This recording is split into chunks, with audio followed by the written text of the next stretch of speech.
Welcome to Get Loose Doctor Who Special. As the winner of our sci-fi countdown last time, we're doing the definitive Who's Who of Who. Join me, James, Mike and our good friend Alan as we break down doctors, villains and companions. Don't forget to like, share and subscribe. Hello everybody and welcome to Get Loose's Who's Who of Who. Hi, I'm James. Hi, I'm Mike. Hello, I'm Alan. And we are the Bearded Men. We've decided that we're going to keep this as a trio because we enjoyed it last time. And since Doctor Who won the greatest sci-fi show of all time, we felt it was necessary to do a Doctor Who special. But before we plough into that, just some housekeeping, because we do obviously have a podcast as well. And where can they find us, Michael? Oh, they can find us, James, on Apple Music, Castbox, Spotify, Breaker, TuneIn, Google Podcasts, Anchor, and Radio Public. And of course, YouTube. Of course, but they're already watching us on YouTube, so they know to find us there. And Facebook. Obviously, Get Loose, the podcast. There we go. We got there. So, the Who's Who of Who. We're going to do something that we did last week with the scoring system. So we shall name our doctors first in order of worst to best. And then we will collate our lists and we will have a definitive answer. So if Mike can remember to keep the score this week. I'm already on it. I've already taken down my score. Excellent. We will follow the same pattern as last week then. So we'll start with Alan. So number 14 for you. Number 14.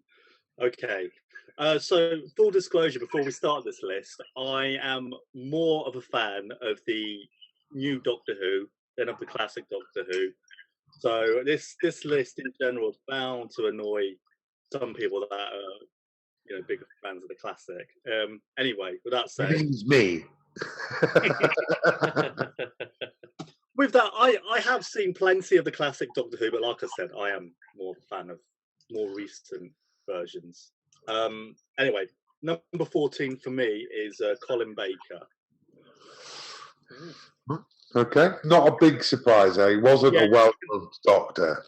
Yeah, generally sort of regarded as probably one of the weaker of the 14. I actually didn't dislike him that much. I felt that he tried to do something with the character and tried to be a bit darker and a bit more complex and possibly didn't get it exactly right, especially in the first 2 or 3 episodes. He was quite almost evil in his first few episodes. But yeah, I'm not much surprised to see him languishing at that end of the list for you. Mike? My number 14 is, unfortunately, also being a bigger fan of the newer series, it's Jodie Whittaker. And this isn't because she's female, it's because she doesn't bring anything new to the role. And I feel like she perhaps landed that part because the writer is obviously Chris Chibnall, who she worked with on Broadchurch, which she was amazing in. She was amazing in Broadchurch. She just doesn't bring anything to the role of the Doctor. She brings spoons from Sheffield. Oh, sorry, I'll knock her up a place, shall I? No, because she's also number 14 on my list. We will no doubt talk about at length the woes of the latest series, Doctor, Companions, TARDIS, intro of the latest Doctor. Literally, there's nothing right there. But yeah, Jodie Whittaker, unfortunately, is number 14 on my list as well. Alan. Yeah, so number 13. I was debating with myself over last night on where of this Doctor. It's either 13 or 12, and I think you guys have solidified it. Really, I'm going to put Jodie Whittaker in as number 13. I'd say that, bear in mind, she's only in her second series. There is the potential for it to turn around. I know there's lots of rumours of her leaving, but God, I hope so. it all depends really on, I think for a start, the writing itself. All right, we'll do this now because it's not just the writing. The writing is poor, undoubtedly. Other doctors have had poor writing at times, but they've managed to pull it off. She hasn't. So the writing's poor. The choice of doctors poor. The companions are poor. I bet none of her companions appear on any top 5 that we're going to do later in the show. They're poor. The TARDIS design is poor. Even the music, they've messed around with that and it's poor. It's just subpar. I think it's just something they do with the intro, isn't it, now, with every new Doctor? Don't get me wrong, they've changed it loads of times. Just for the record, my favourite is the end of Tom Baker, beginning of Peter Davison music, just for the record. No, but yeah, they've messed with it countless times, but it's just whatever the opposite of a perfect storm is, it's just shit in comparison. It's a shit storm. I don't know. I think Bradley Walsh was probably the saviour for these first 2 series. It's not to say that they didn't cast their new version of the Master right. They just again utilised him wrong because he was really good. I can't remember his name off the top of my head, but he had the potential to be brilliant, and he was wasted from the start of that last season in Spyfall right up to the end of The Timeless Child. Yeah, I liked his portrayal of the Master, to be honest. Didn't have a problem with that, but again, he was in it so infrequently. Yeah, it wasn't enough to save it. And Bradley Walsh's performance, I think he was good despite the writing, and that's what I mean by saying that other doctors have come past bad writing to be decent doctors. Bradley Walsh managed that, as a companion, but he's still, if you took Bradley Walsh out of that role and put somebody else in it, it wouldn't be. Well, we'll find out next season, won't we?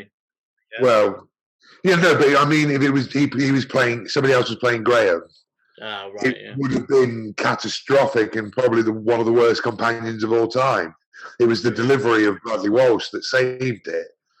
And I've said before that I think Yaz is redeemable. If she's a solo companion, I think she might grow and actually be okay. Yeah, I mean, obviously they're not giving her that option, are they? Because they finished Revolution of the Daleks, where she is the only one in there. But then next series they're bringing in John Bishop, aren't they? So yeah. I mean, is he coming in at the beginning of the series? Is he coming halfway through? I imagine he'll come in at the beginning of the series, like most of them do. Like half. Yeah. But I happened to be here in the store when the bloody what were the plastic things? The automatons? No. Yes. No. It's the first one with Christopher Eccleston. It wasn't the the plastic. Yeah. The living plastic. Plastic. Anyway, you're number 13, Mike. My number 13 is Paul McGann, and I think, and that's only it's only because he was wasted for that one TV movie, and there wasn't enough for him to explore that. And it's unfortunate because he could have been. He had the potential to be really good. He did come back in for the pre-episode for the 50th anniversary. Yeah. Which again, he was good, and he is actually, I believe, the longest-serving Doctor in years, not series, because he was the Doctor for like 10 years or something. Yeah. But again, for me, no, I didn't get enough, so couldn't grow that sort of like attachment to him as a Doctor. I think that, to be honest, and not to say that the movie was particularly good, he was the best part of the movie. He was a good Doctor, but I don't know enough of him really to make a judgment. Then, if we're going off that, then should John Hurt be number 14 on everybody's list? I've got him higher only because because the writing in The Day of the Doctor, as well as the Name of the Doctor, where he also appears, his entrance in The Name of the Doctor is just amazing. But then his work between Matt Smith and David Tennant in The Day of the Doctor is fantastic. But we'll get to that when I get to my number. Okay. Number 13 for me is William Hartnell. The original, the OG Doctor. It's not just because I haven't seen a massive amount of his episodes. And it's probably a difficult criticism to say, but it's almost like he's one of the most un-Doctor-like Doctors to start with the whole, he's my grandfather storyline. And obviously it was in the 60s, and it's not easy to watch television from the 60s now because it is so hideously dated. So I think that's why, and I'm guessing that he will be coming up shortly in your two's lists as well. I think he suffers a little bit from just being too long ago. So nothing particularly against the guy, just a lot of my exposure was to later Doctors. Cool. Yeah, fair enough. Yeah. Alan, number 12. Number 12. I mean, we've just spoken about this guy, Paul McGann. Again, not a bad Doctor, best part of the movie, just not enough of him. What we saw in the prequel to The Day of the Doctors was great. It's just a shame that there's not more of him. Yeah, agreed. Yeah. Number 12 for you, Mike. Number 12 for me is Patrick Troughton. My God, we've done it again. Number 12 for me is also Patrick Troughton. As if. For me, again, the reason he comes before William Hartnell on my list is because, again, I'm not overtly familiar with anything before John Pertwee. So I can't really say too much about him. But so that's why he's ended up so low on my list. I think put him lower because it would be unfair to say that I wouldn't be more of a fan of his than I am of Jodie Whittaker's. Yeah, I think he was a good Doctor, but again, limited experience, even for people our age, let alone people younger. We range between early 30s and early 40s, so we are the typical people that will have watched old Who and new Who. Yeah. So anybody any younger, again, will have probably don't even know who he is, to be honest. But he was the first Doctor that really brought a bit of comedy to the role, and gave more of himself to the role than possibly William Hartnell did before him. I think it jumped off the page more as Patrick Troughton. I think Patrick Troughton has also influenced Doctor Who a hell of a lot. I think you look at Matt Smith. I was going to say, you can see in Matt Smith's portrayal. Yeah. Absolutely. Yep. So sorry, Patrick Troughton. It's nothing personal. Alan, number 11. Number 11, Peter Davison.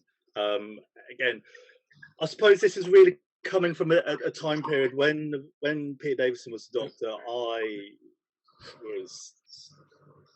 was tiny. I wasn't watching Doctor Who, when I was like 1-2 years old.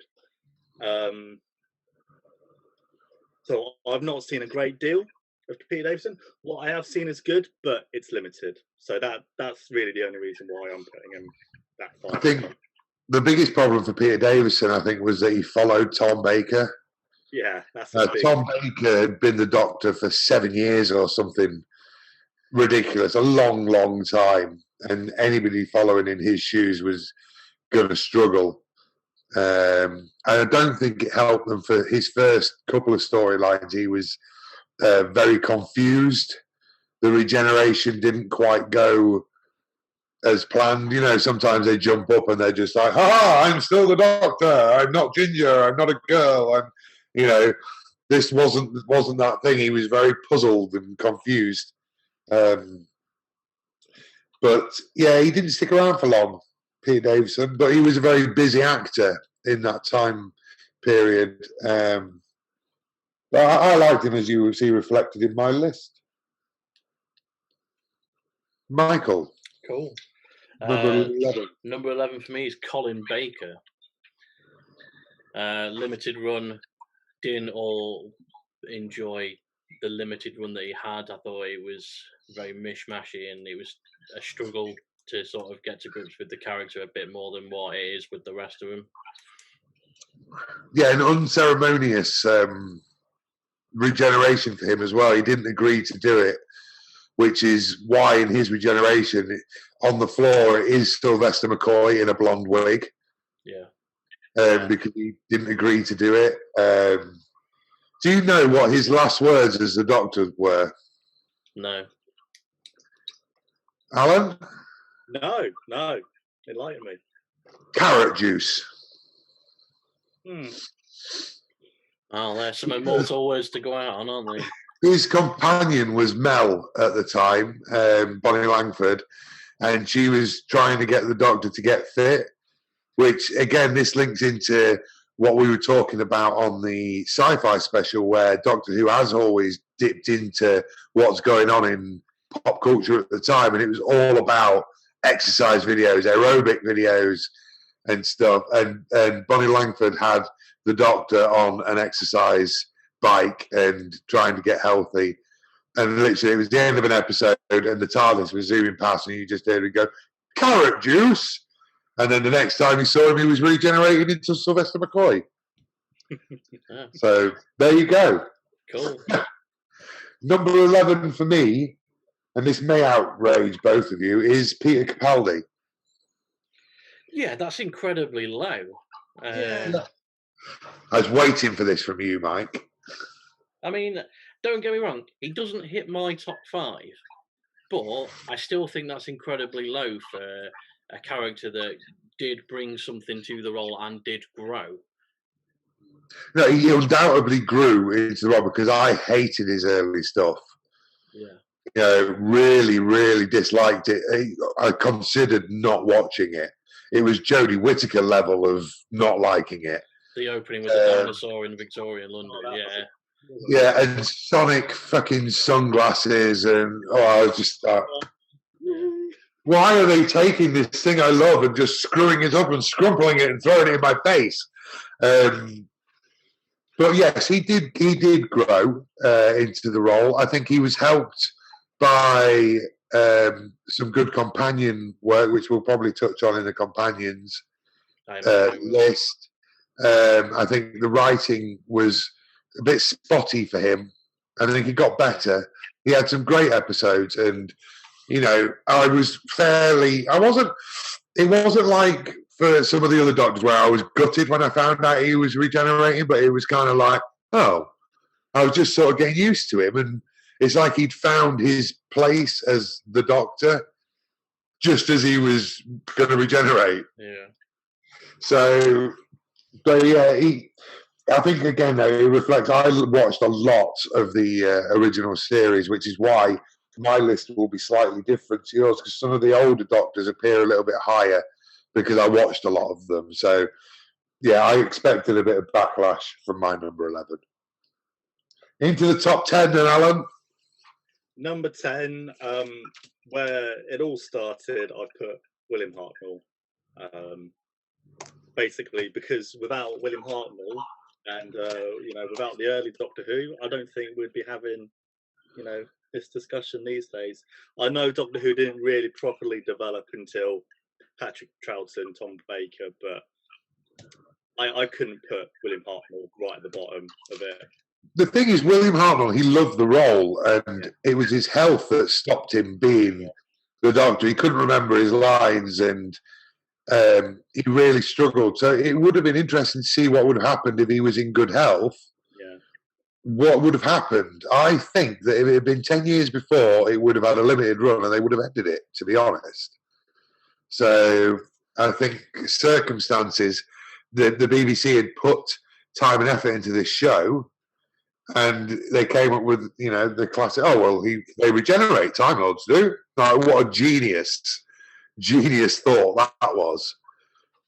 But yeah, all because William Hartnell's health wasn't the best. So we're lucky, really. Yeah. Mike, who's your number 10? My number 10 is Sylvester McCoy. Okay. I'm not surprised. Are you not? No. Why are you not surprised? Just again because you're more New Who. I am more New Who. That doesn't mean that there aren't all one, but again, yeah, it's very much unfamiliarity.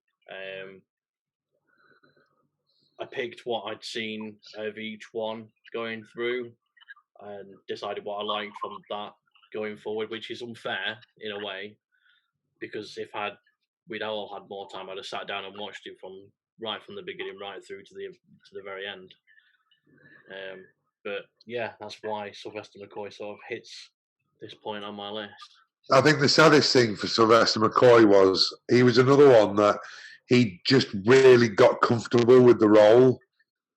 He's on record as saying, he was very much in a place of like, all right, I know where I want to go with it. And then obviously because it was an American TV movie, they didn't want this weird, Welshman playing the Doctor. They wanted someone who was more marketable, who was Paul McCann. So, yeah, it was unfortunate for him. I rated him as a Doctor. I liked him as a Doctor. I thought he brought something very interesting to the role. He was quite firm. He was very much, he had the courage of his convictions and that's it, tough, it's tough shit, that's what's happening. Doesn't it go to show, though, that Americans can ruin anything substantially British?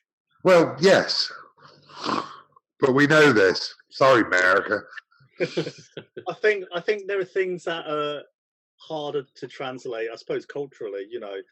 I know there's a lot of similarities between America and Britain, but there are differences, and things like Doctor Who it's very British. Well, you've only got to look at the most identifiable thing about Doctor Who. It's a police box. Yeah. Most Americans won't have any idea what that is. A lot of British people won't have any idea what that is. And, when the history of the show is what really makes it, that quintessential British show. So anybody just dipping in for that TV movie wouldn't have had a clue, and that takes everything away from the series. It is its history that makes it. Yeah. So leave it alone, America. My number 10 is Colin Baker. Rating a little bit higher than in yours, only because I like the fact that he tried to push the boundaries of the character, and he was another one that he'd found out that he'd gone a little bit too far with it, and he'd settled in. And I think if there'd been another series or two with him, it would have been a different story for Colin Baker. I think he'd be higher up the list. But he just didn't really get a chance to have that time to recover from that initial psychopath Doctor that he portrayed. So I think by correct me if I'm wrong, James, because I think you're probably a bit more knowledgeable than myself about this. I think by the time Colin Baker came into the role, the storylines in general were starting to not be like the quality before. Had its highs, but still, I think it was starting to look like it was on a bit more of a downward trend up at that point. A little bit. But I think that's because they had Tom Baker for so long Then they had Peter Davison, and he was only there for a couple of series, and then they went straight into Colin Baker. So from having this, rock of Tom Baker, who was there for years and years and years, you could go back to storylines that you'd already visited easily because it was the same actor, to having to come up with new stuff.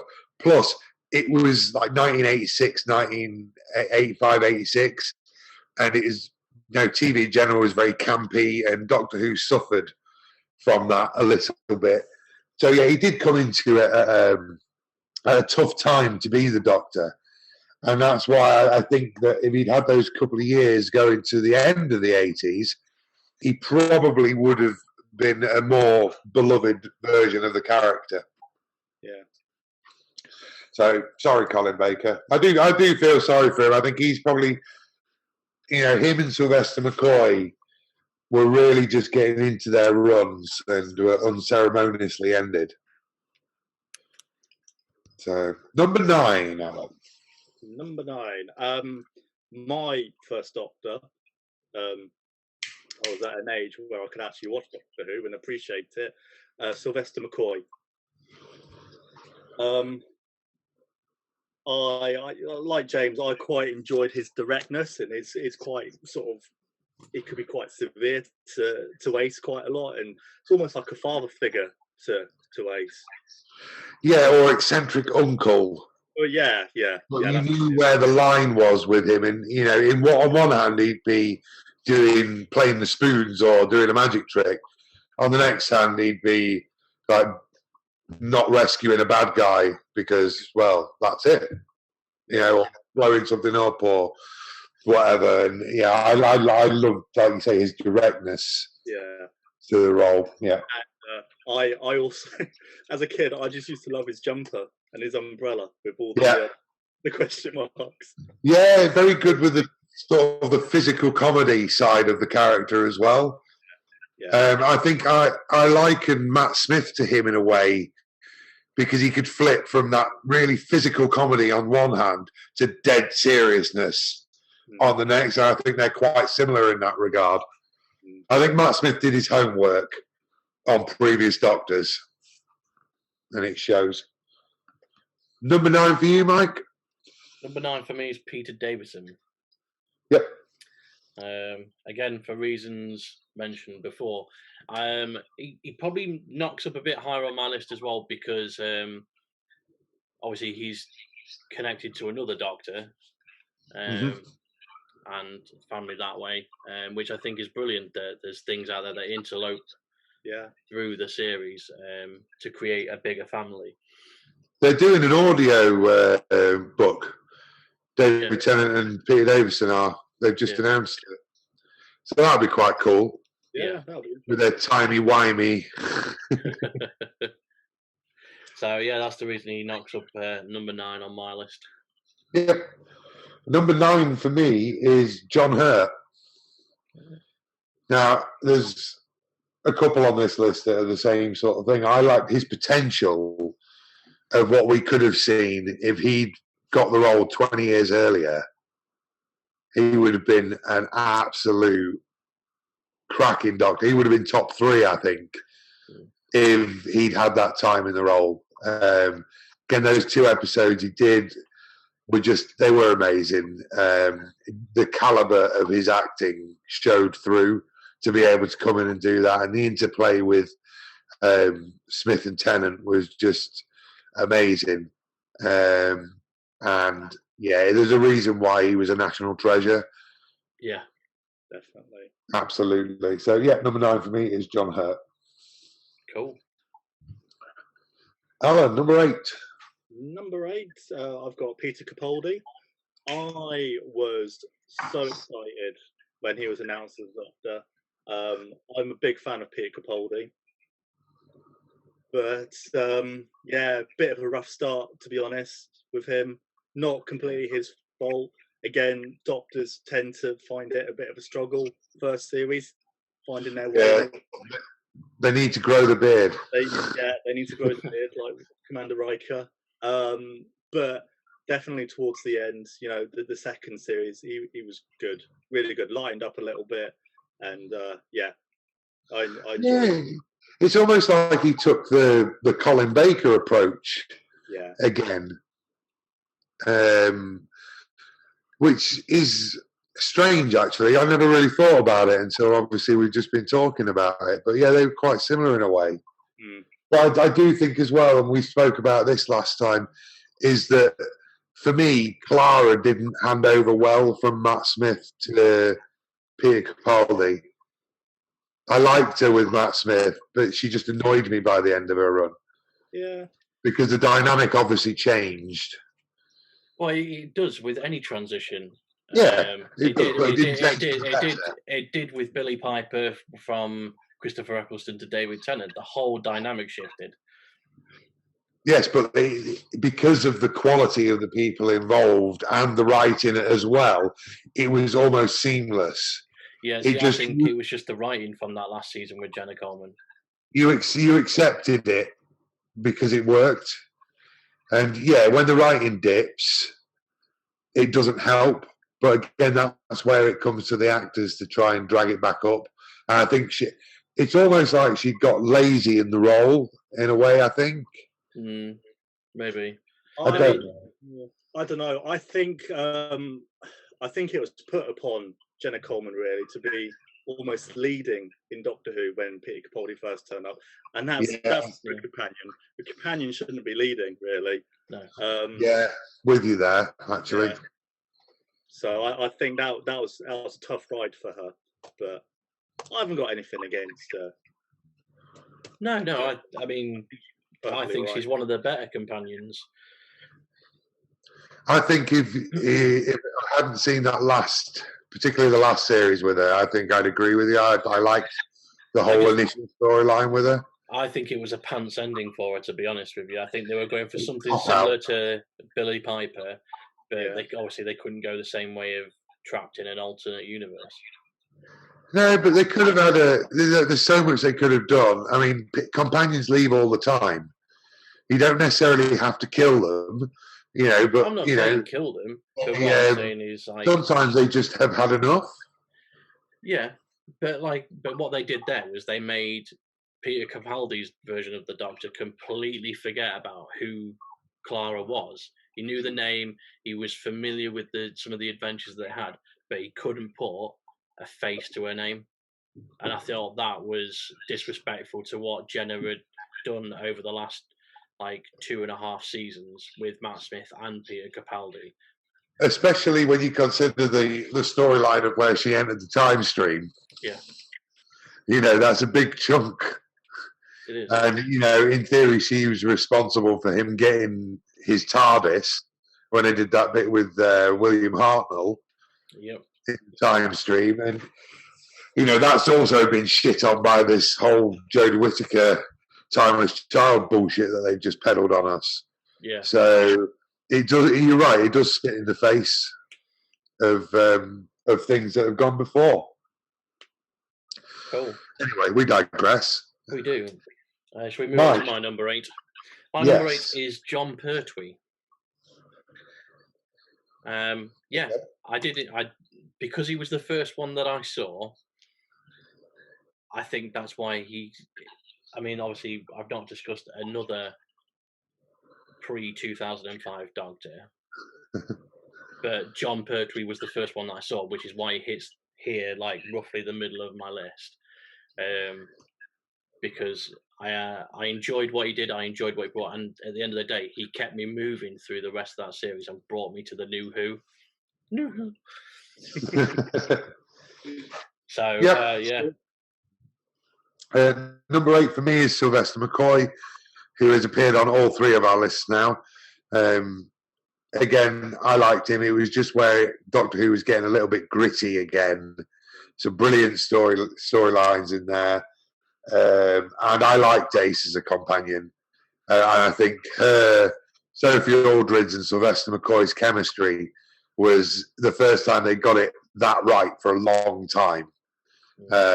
And I really, really liked it. I grew to like Ace. At first, I thought Ace was a bit whiny, But then she's a teenager, isn't she?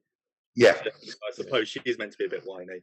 But yeah, I like Ace now. I've grown to like her. Yeah, I think I'm disappointed that they've not brought Sophie Aldred back in some way, shape, or form. Yeah, she's done plenty of audiobooks, I think. Yeah, she has, but I would have liked to have seen her on the screen. I think her and Matt Smith would have been a great pairing. Obviously, that ship has now sailed. But yeah, I couldn't see her necessarily with Peter Capaldi, but I could definitely see her with Matt Smith or David Tennant for that matter. So, yeah, Sylvester McCoy has appeared completely now. Number 7, Alan. Number 7. I've got John Pertwee. Yeah, I find him quite amusing actually. He's almost like I don't know, like a martial art doctor. His jiu-jitsu. Yeah, jiu-jitsu. I love like his poses. He's very amusing to me. He's the Austin Powers doctor, isn't he? I'm just about to say that. He's very. You can tell that Austin Powers, Mike Myers took a lot from John Pertwee. The cravats and everything. Yeah. I will speak more about John Pertwee when I get to him as well. Yeah, I like John Pertwee. Good man. Mike, number 7? Peter Capaldi. Oh, I thought he'd be higher on your list. No, I couldn't put him higher. Again, like it's been discussed. Poor writing. I hated the whole intro with the dinosaur in Victorian London. I hated the end to James Coleman's run. Yeah, I hate even when they introduced him at the end of Matt Smith's run at the very end of that episode. Where he's like, I don't suppose you happen to know how to fly this thing. Like, no, sorry, no. He's always known that. It's not like I don't like that. That bothers me. The thing is, that didn't bother me because they have been forgetful and stuff, but it was more the fact that like the next time you saw him, he was a completely different character. Yeah, like within 3 seconds of real time. And I thought it was actually a relatively promising start. Because like at the beginning of Matt Smith's, he's like, we're not flying, we're crashing! And, it worked. But it wasn't that with Matt Smith, was it? It was the whole like think, that sort of thing. Like he was like completely baffled by everything that was going on. Whereas Capaldi just completely forgot more or less who he was and where he was. They say it's happened before, so I hated the end run for Jenna Coleman, like I said, with the Time Lords and the return to Gallifrey and that being stuck in the whole. Do you think that Mike's got a problem with the end of Jenna Coleman's time as a companion, Alan? I don't know. I mentioned it 18 or 19 times.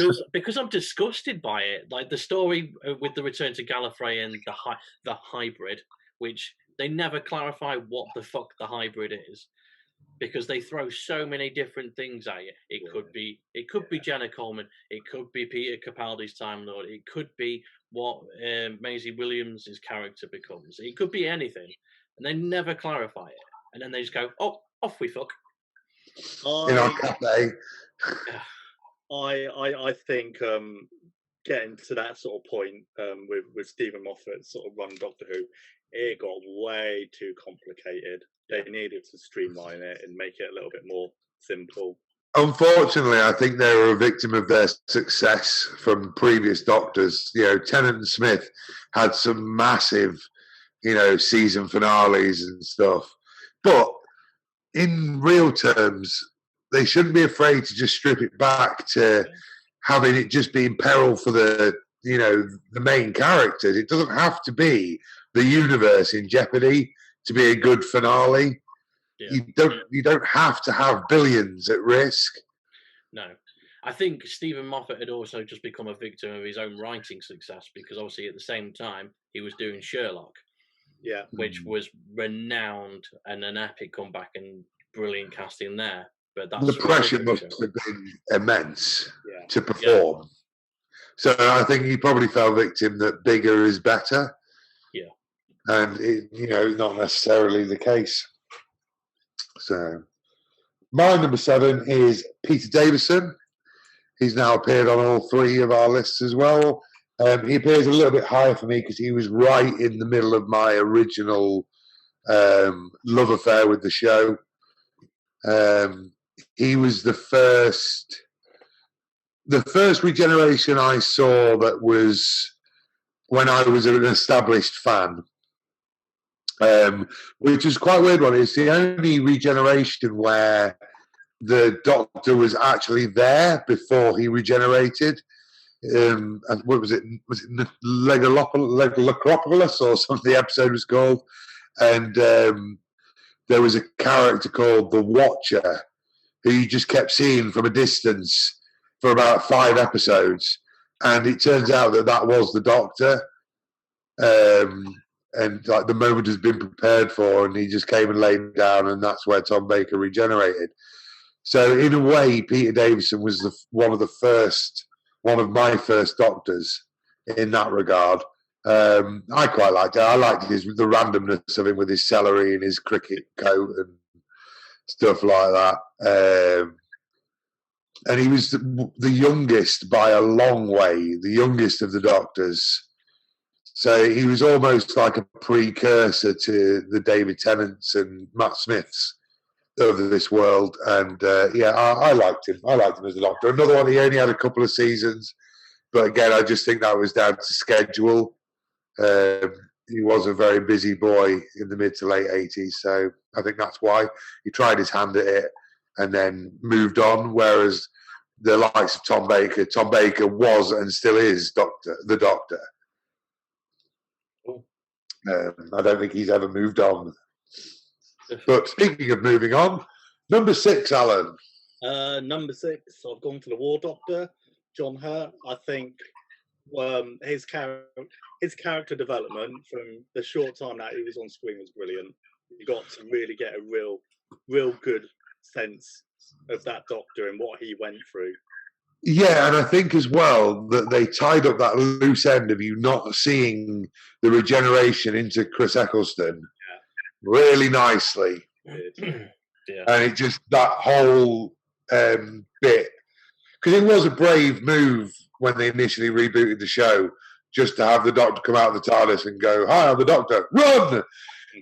With no explanation of, who was before him and the history of the show. Yeah. And that was the last little loose end they tied up, and they did it very well, and he did it very well. Yeah, I mean, John Hurt was a fantastic actor. There's no denying it. So to see him in Doctor Who for a start is just amazing. Yeah, I properly geeked out when I found out he was going to be like, ooh. Yeah, quality. Cool. Number 6 for you, Mike. Number 6 for me is William Hartnell. And that's pure. That's pure commendation for being able to do what he did at his age, obviously with the conditions that he was under, and to make that show continue. I know obviously there'd have been a lot of push from the writers to go, oh yeah, like you say, Time Lords can regenerate, but at the end of the day, the studio needs to stand behind that reasoning for it and also go off of what they'd seen from William Hartnell. So I think for anyone to jump off of a series that limited back in the 60s and carry that on for another, 60 years we're nearly at, I think there needs to be some commendation there for what he did. Yeah, I think as well it was nice that the writers got him back in for a couple of special episodes. So you had the 3 Doctors and the 5 Doctors, and I loved those crossovers, and it just enabled him, like he appeared on like a television screen or something, so it enabled him to still portray the role, but in a limited capacity where he could portray the role, and not a parody of himself forgetting his lines and stuff like that. So this is why I like doing these lists, because it's just a different take, because I do agree with you that, as the original, that does mean something. Mm. So yeah, I'm not mad at it being that high. I'm very surprised that he's that high in your list. Yeah. So fair play. Number 6 for me is Paul McGann. He's that high because of the potential that what could have been. Because he's almost like, if you were to design a perfect Doctor, he's almost there. You know, he's got a look about him. He's got that sort of like quaint Britishness about him, where he's just a bit of a bumbling genius, and he's got those little idiosyncrasies about him that are just brilliant. And yeah, I do mourn the loss of his chance to play the Doctor in a lot more series than he did. So that's why he's so high on my list. Now we're entering into the top 5 now, which is pretty much all going to be all the same names, I'm thinking, by the looks of things. So, Alan? Yeah, so my number 5 is Patrick Troughton, purely because he was the starting point, I think, template-wise, for a lot of Doctors to come. He's influenced so many Doctors. And so many future Doctors that I think he deserved to be, top 5. Yeah, I like with the Patrick Troughton when he came in one of the specials and he's like, "Oh, you've redecorated. I don't like it." And that's a theme now. It's happened a lot of times. Whenever you see an old Doctor come back, it's referenced, and I like that. And yeah, he was a clown. He was the first one to bring that comedy to the role as well. So yeah, cool. Number 5 for you, Mike? Number 5 for me is John Hurt. Again, I think we've discussed a lot of it. National treasure, just absolute perfection for that War Doctor role. To cast the older generation against the 2 youngers that you've got in David Tennant and Matt Smith. Just the baffling, is this what I've got to come? It's a screwdriver. Why are you waving it around? Yeah. What are you going to do? Assemble a cabinet at them? I thought it was fantastic, and yeah, that's why he ranks number 5 on my list. To be fair, you can speak no higher of the acting than someone with such limited role, and he's probably going to come in at number 6 or 7 on our overall list, which tells a story. When the points are tallied, he's going to be closer to the top than the bottom, so that does tell a story. Number 5 for me is Christopher Eccleston, the first of the New Who Doctors. Again, another one that was cut short. That first series he did of re-establishing the Doctor was brilliant. The gravitas he played that character with, and again getting that line between clown and deadly serious. When he was getting attacked by a dismembered hand or a Christmas tree or something 1 minute, and you're laughing your head off at him, and the next minute you can really see the hurt that he went through in the Time War and the weight on his shoulders about being the last of the Time Lords, and to be able to flip from that to the other end of the spectrum, just incredible acting. And I really wish that they could have found a way to get him back for the 50th anniversary.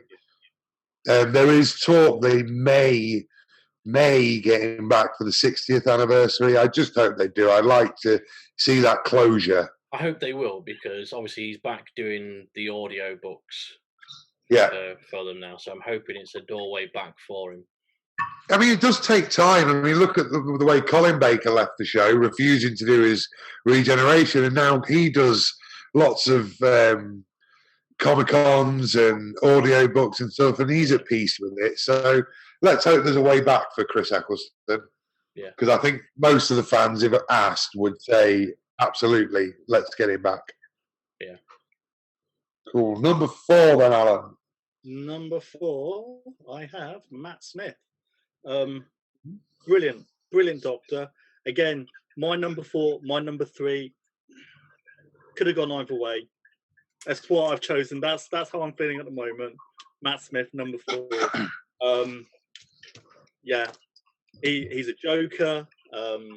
He can be serious. I think he's great.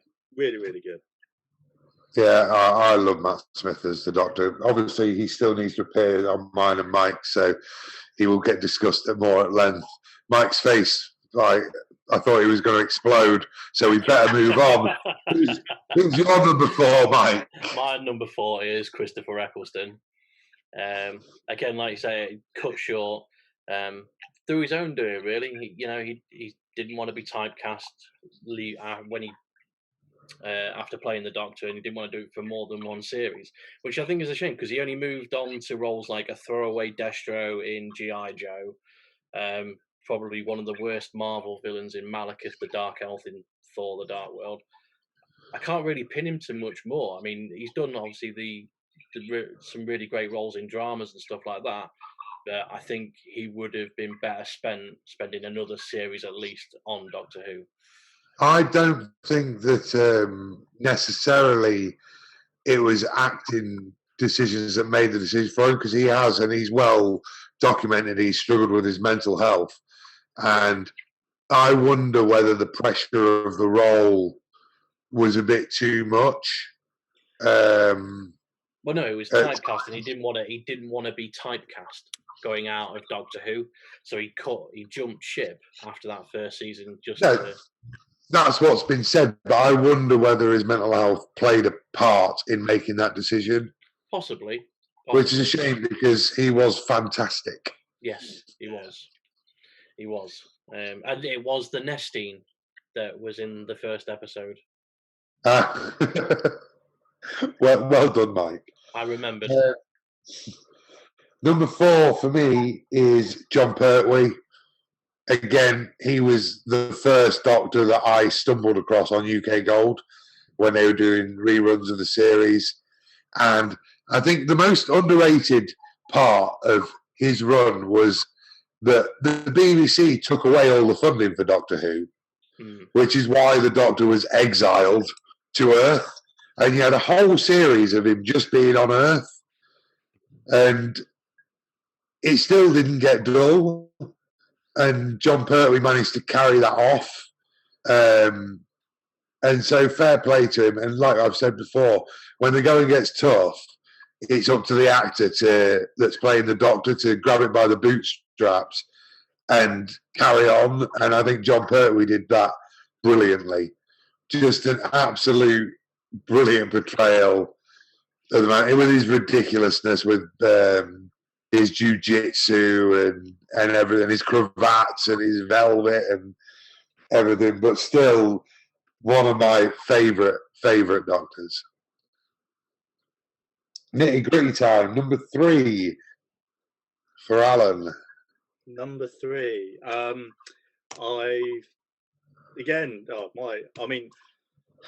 Second and third, I can't really split it. It's just how I'm feeling at the moment. Oh, is Mike going to be upset again? But number 3, I'm putting Tom Baker down.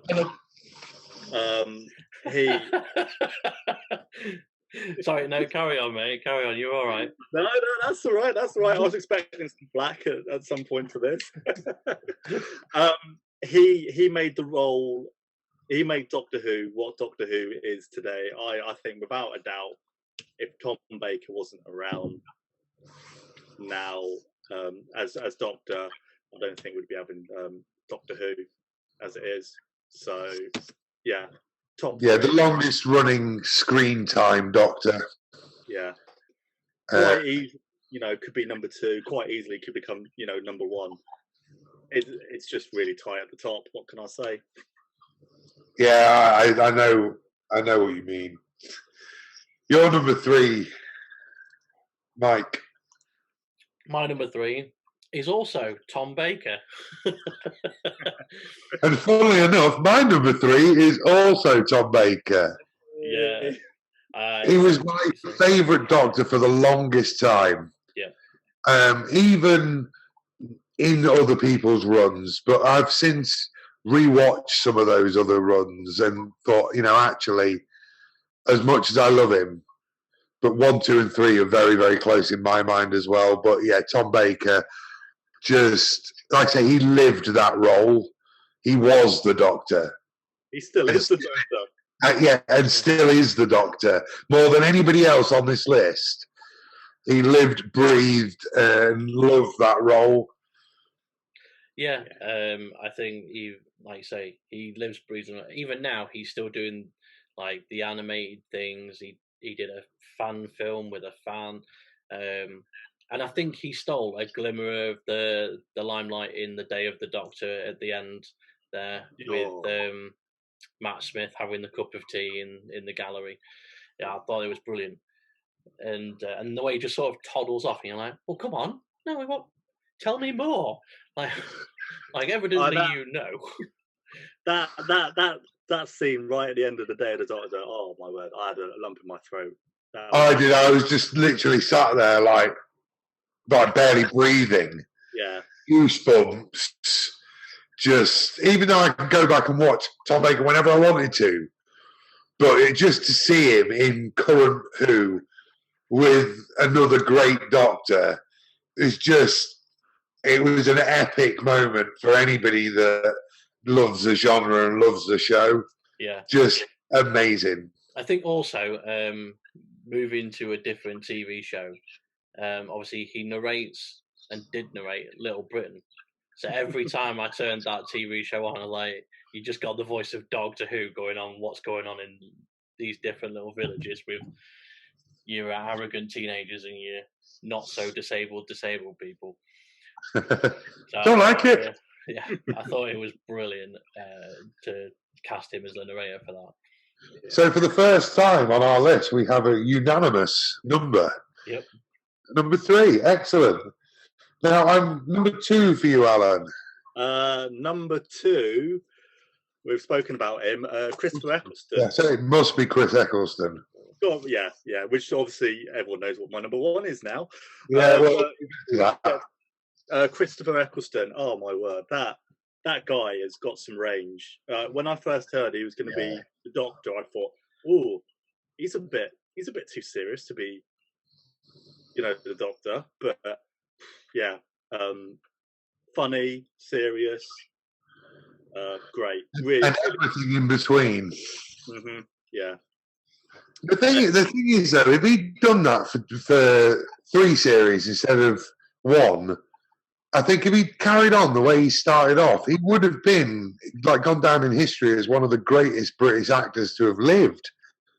Yeah, I don't think that's wasted opportunity. I just don't think that's his motivation. I think he just wants to do what he wants to do. Yeah, I don't think he wants to stick around too much, and he just wants to keep doing, keep pushing his limits, I suppose. Yeah. But yeah, great shame. Yeah, it is great. Mike. My number 2 is David Tennant. Oh, controversial. It's not particularly controversial. It's not. It was always going to be the toss-up between Matt Smith and David Tennant for me because they both brought such wildly different ends throughout the series, from serious to sad to loving to comical. I mean, they really bounced around, and although they all both bounced around, they both brought different elements of those different sides of those coins to the character. Which again you saw in Day of the Doctor, how different they were when they were bouncing off each other. Yeah. But no, I'm not mad at David Tennant being 2 on your list, even though my number 2 is Matt Smith. Yeah. And to be fair, it is so close between Tennant and Smith because they both had good writing, and when it wasn't so good, they dragged it up and they personified what it is to be the Doctor. And Matt Smith was just incredible as a Doctor. Another one, I liken him to Tom Baker in a way that he was the Doctor, and to an extent still is the Doctor, and you could tell that he loved that role. Yeah. And he grew. His character development was just astounding. To start from being a bit of a Looney Tune with fish fingers and custard. But how many other Doctors could have pulled that off? Certainly nobody above 10 on these lists, on any of our lists, could have pulled that off. No. I don't think that's the mark of what a great actor he is, and what a perfect fit for the role he was. I think I like the fact that obviously there was some improv between the two of them as well, because especially like you say, the back and forth in the Day of the Doctor, like oops, I'm wearing sun shoes and like stuff like that. That's not going to have been written in. That's just sort of like, what can I mock this person for? And they've just gone back and forth on that. And I'd love to see the outtakes that they put into that bit. Definitely. So this must mean that David Tennant is your number one, David Tennant is my number one, and Matt Smith is Mike's number one. Indeed. Yeah, I think David Tennant, following on from Chris Eccleston, I was concerned because I loved Chris Eccleston, and to lose him so early on was like, oh God, is the show going to recover? And boy, did it recover.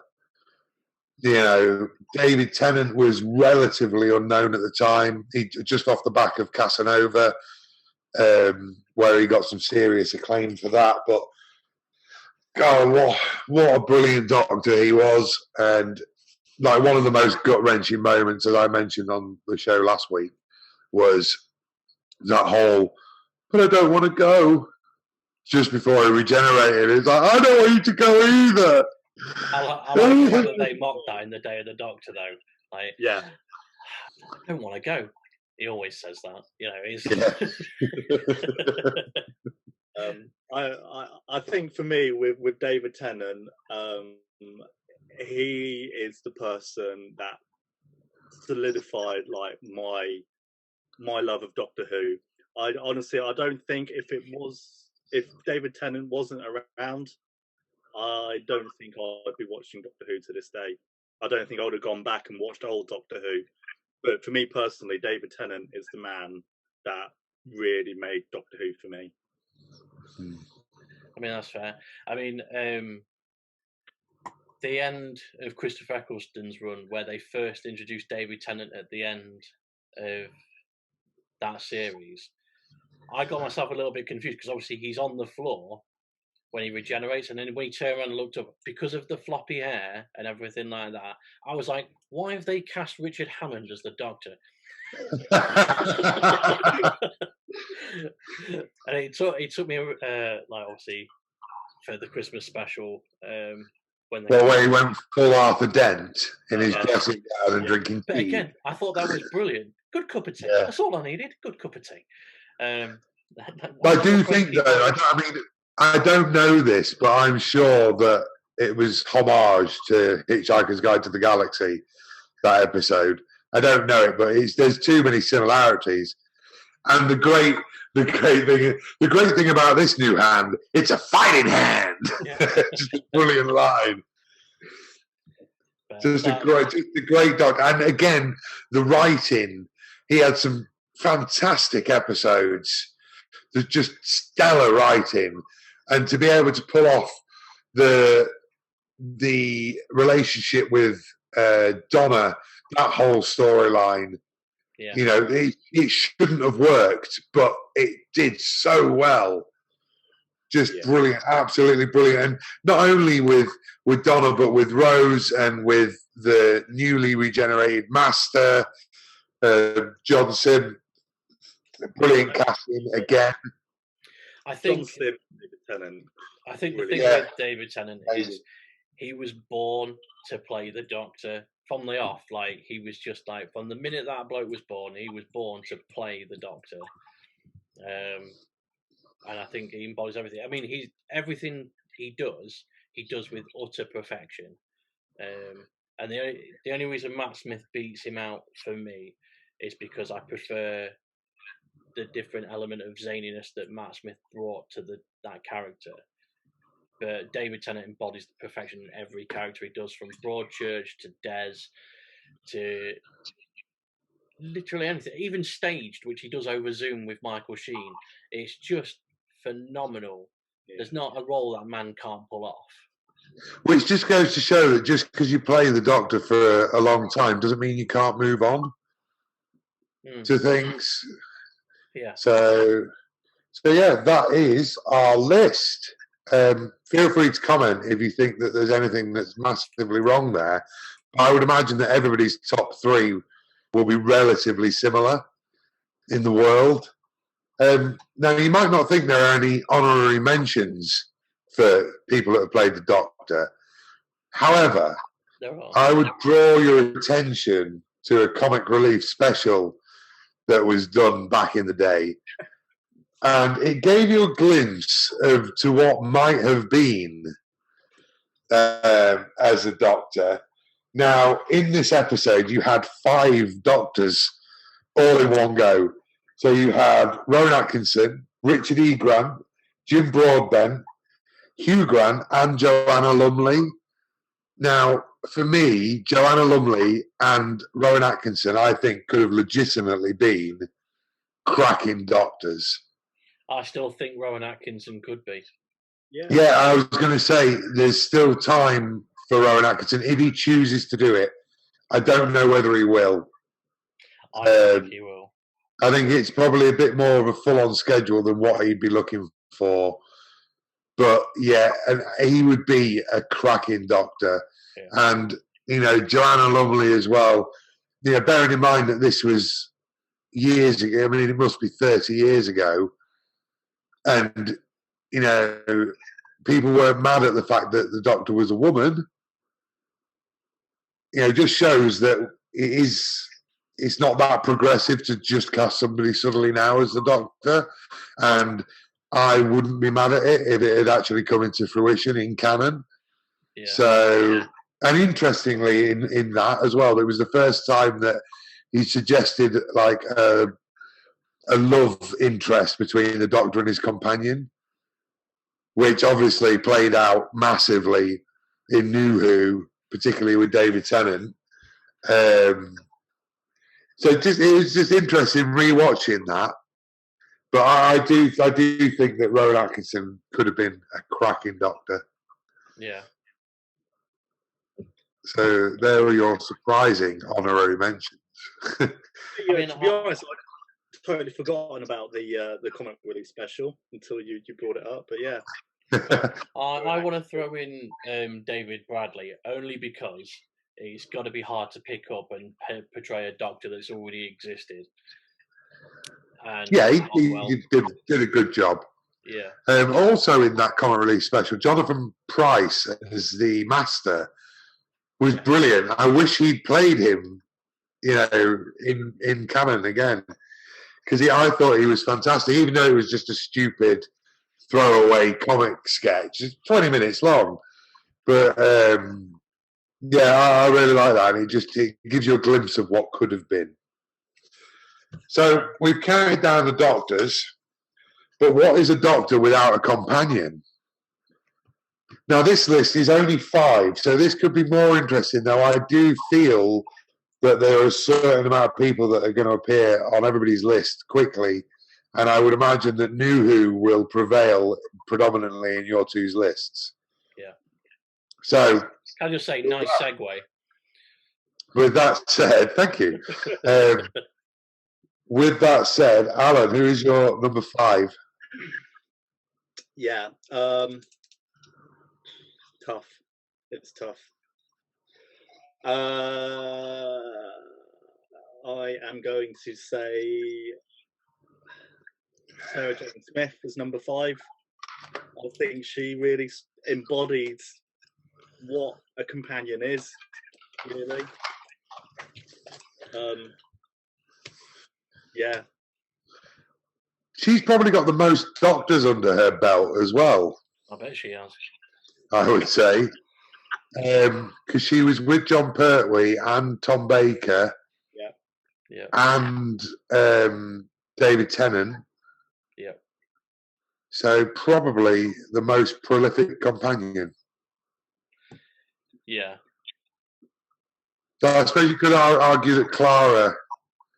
But then you've got to also consider the Sarah Jane Smith adventures as canon as well, because they do. So Matt Smithell and Peter Capaldi also come under that list as well. Yeah, so yeah. Cool. We will speak about her later. Mike, number 5. Number 5 for me is Catherine Tate's Donna Noble. I thought she was really good. I was concerned when they said, "Oh yeah, Catherine Tate's coming to Doctor Who." I was like, I mean, what is she going to do? Play Gran? I'm not bothered. I'm not bothered though. I'm not bothered. Yeah, I was worried. And while she does bring some of that into the role, especially at the end where she forgets who the Doctor is again, to protect her mind from the ramifications of the Dr. Donna. More so than anything, she completely revamps who she is as an actor, away from the Catherine Tate show, which really did stereotype her into that role of playing Gran or the arrogant teenager. Yeah, I was with you. I was concerned, and I didn't need to be. Her and David Tennant's chemistry is just phenomenal. Yeah, and also, I don't know if you've ever watched Nevermind the Buzzcocks with Catherine Tate in it. He has no idea about Doctor Who, even to this day. No clue. No clue whatsoever. They were asking her questions about it, and she's like, I don't know. It's like they were like asking her, oh, what does TARDIS stand for? And she's like, how am I supposed to know? She's got Scooby-Doo about Doctor Who at all, which I think is good. It's gives like a refreshing sort of perspective into. Well, yeah, coming in with no preconceptions about the role or your character, I suppose, can help. Yeah. Well, that's the thing. I mean, it was just meant to be like a one-off Christmas special, wasn't it? Until Russell T Davies decided he was going to try and work this intricate story into the next 3 seasons or 2 seasons. But one of the best stories of New Who. Yeah. There's some real long, slow-burning storylines there. I like the fact that it doesn't end with the Dr. Donna, though. Yeah. That story from start to finish was amazing. Amazing slow burn. The same with River Song. Another long-standing time, which came in Donna Noble's time with the Silence in the Libraries, where you first see them. Again, I've said this before, it's one of the greatest episodes, 2 episodes of New Who. Just a brilliant, brilliant episode. So yeah, good time for the show. It's coming in that sort of similar time for me. It's Captain Jack Harkness comes in at number 5 for me. The only reason he's so high on the list is because so low on the list is because he's so infrequent at times. Sometimes you only see him for a minute and then he's back. And I love him as a character. I love what he did for the show in its first series, when you got introduced to him halfway through in the episode of "Are You My Mummy?" Yeah, great character, great actor, John Barrowman. Gemma is very upset with me that he came in at number 5. I have a note written on my notes saying, "Where the fuck is John Barrowman? Oh, at number 5, no! !" But next to David Tennant at number 1 for the Doctor, she put, "Yes, babe."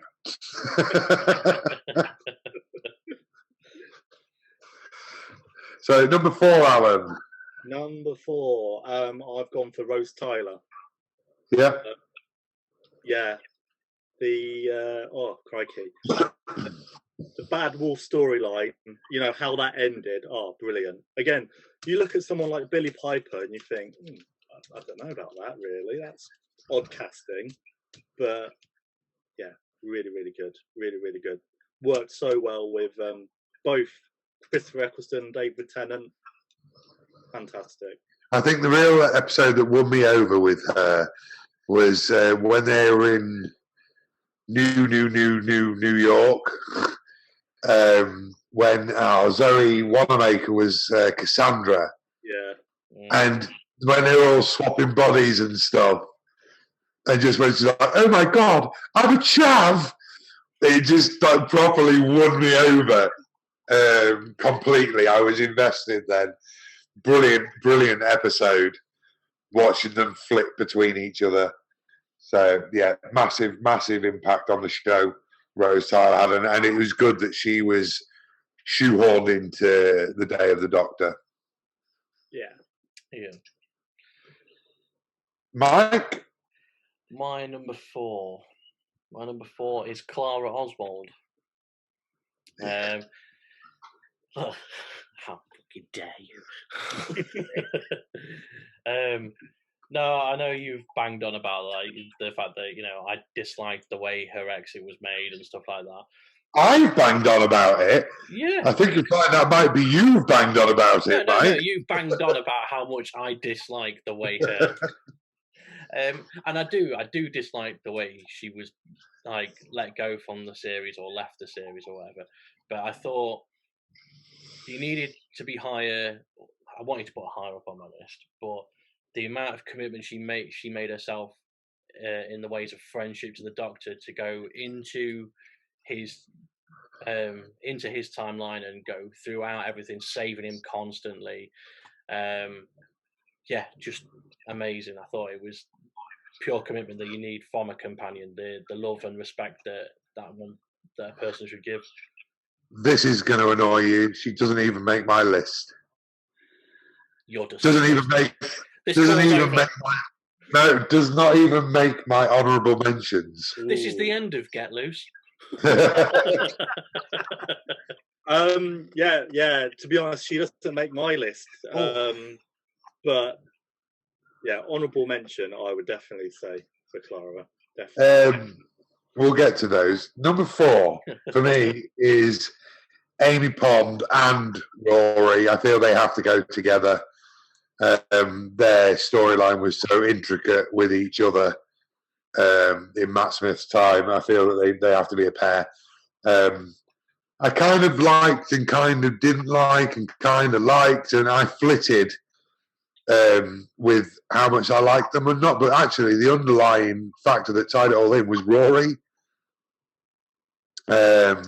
Just the love he had for his wife was the overriding theme of their storyline. And yeah, I thought they were really, really good characters. And I was sad to see them go. That whole scene where the Weeping Angel gets them, and it's just oh no. There was a pang of regret that they'd gone. But I think they'd had their time. I think it was a good time for them to go. Yeah, they had a very good run. Yeah, they did. So who's your number 3, Alan? This is going to be controversial, but I love the guy so much. Wilfred Mott, Bernard Cribbins. No, you know what? I'm not mad at that. Fantastic. I didn't put him on my list because when I questioned River Song, James was like, doesn't travel with him enough. So I was like, well, he's going to object to Wilf then, isn't he? No, I do. I think if Bernard Cribbins had been a bit younger, he would have travelled. But yeah, I wouldn't put him on that list for that reason.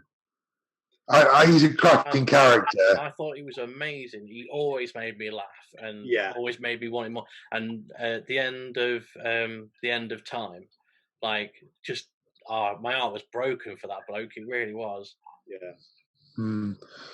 So yeah, I wouldn't have put it. I haven't put him on my list for that reason. He's just damn it, he's so lovable. He's the grandfather that everyone should have. Yeah. He's brilliant. Absolutely brilliant.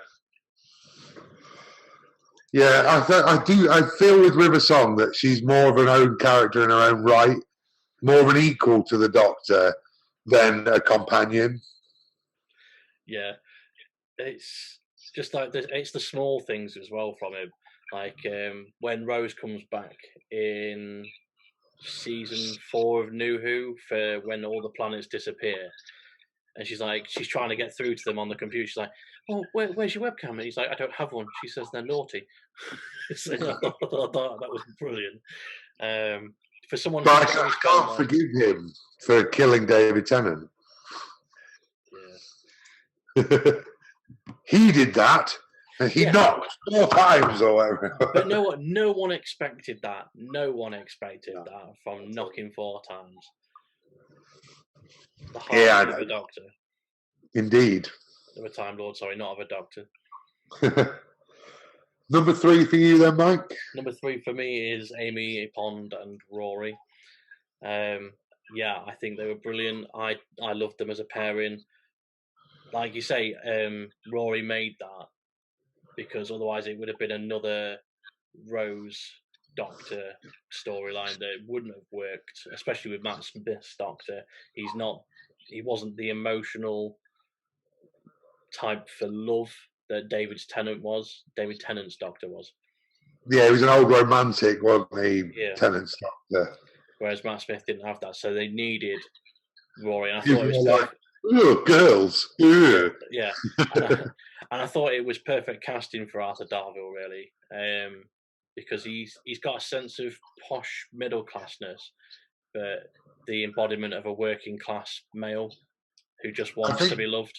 The biggest thing for Rory, I think, he was such a coward, but he faced up to it anyway, which made him so brave. Yeah. When in the episode A Good Man Goes to War, when he confronts the Cybermen as dressed as his Centurion self, like, I have a message and a question, and then every shit blows up. He's like, and they're like, "What's the question?" He's like, it was brilliant. I thought it was amazing. Yeah. Really, that's when it really turned for him. I think, yeah, a good long storyline for him and a great character arc. Number 3 for me is Donna Noble, who we've discussed at length. So, Alan, your number 2? My number 2 is Amy and Rory. I think pretty much what's been said is me as well. Yeah, fantastic. Also, I'd like to say with Rory, it feels like, because he's coming really from the outside in and just seeing all the madness, I really sort of associate with that. Like that's sort of like my eyes into the Doctor Who world. Yeah, you sort of identify with it. Yeah, cool. 2 for you, Mike? 2 for me is Captain Jack. Obviously discussed, comes in a lot higher on my list than he did on yours. Because you're a disgusting human. No. No, I think the fact that obviously, like you say, he flits in and out, he's not always there. But to be able to disappear for such a period of time and come back and have the same drawbacks from an audience point of view says a lot about John Barrowman's casting in that role. Oh, fantastic actor. I thought he suffered a little bit early on from being a little bit too horny, campy. No, not horny, but it was a bit too cheeky and campy, and he kind of got it together when he came back with Tennant. I thought he was a much better version of the character there. I don't know. I thought he was really good. Obviously, the whole seduction thing with Rose Tyler in his little invisible ship. And then no, I don't dislike that. I think the one that got me is when it was Chris Eccleston's last episode, and he was with the Trini and Susanna bots. Yeah, that's a bit cringe for me, and I didn't particularly like. I think that part of it. I think the better part of that episode was cringe, to be honest. Like the whole weakest link thing with that fucking and with the androids. That's it. And the Big Brother house thing. I thought it was all just stupid. But again, it was a brilliant start to the episode, though, wasn't it? Yeah. With the Doctor being in the diary room. You're like, what? Yeah. It was of its time, but yeah, that's the only part of his journey I didn't particularly like, but he grew so well, and then obviously going into Torchwood, which was a very underrated series. Yeah. With talk of it coming back. Who? Torchwood. Yeah, there is talk of it, isn't there? Do you know how Torchwood came about? What, the series or Yeah, the series. like from a production standpoint? Yeah. No, but I got a feeling you're going to tell us. Yes, I am. Mike's been Thank you. Googling. No, I haven't been Googling. This is just facts that I know. So when they went into production and were making the reboot of Doctor Who in 2005, obviously there were a lot of TV pirates out there that were determined to get their hands on the episodes. So they suggested that they name them Torchwood to differ from, so people wouldn't go, "Oh, Doctor Who, I'll take that." And Russell T Davies liked it so much they sparked off Torchwood. Yeah, it was a nice. I like the episode of where they were at Torchwood House when David Tennant and Billy Piper were at Torchwood House. I like that episode. I like the fact that he spoke in his proper native tongue.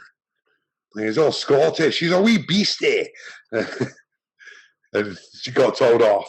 I did like that episode. I thought, considering everything that the episode sort of led up to, like all werewolves, and then the whole thing, like, wow, the royal family always have this weird mutation sort of thing. Like, Christ, they're pushing the luck a little bit, aren't they?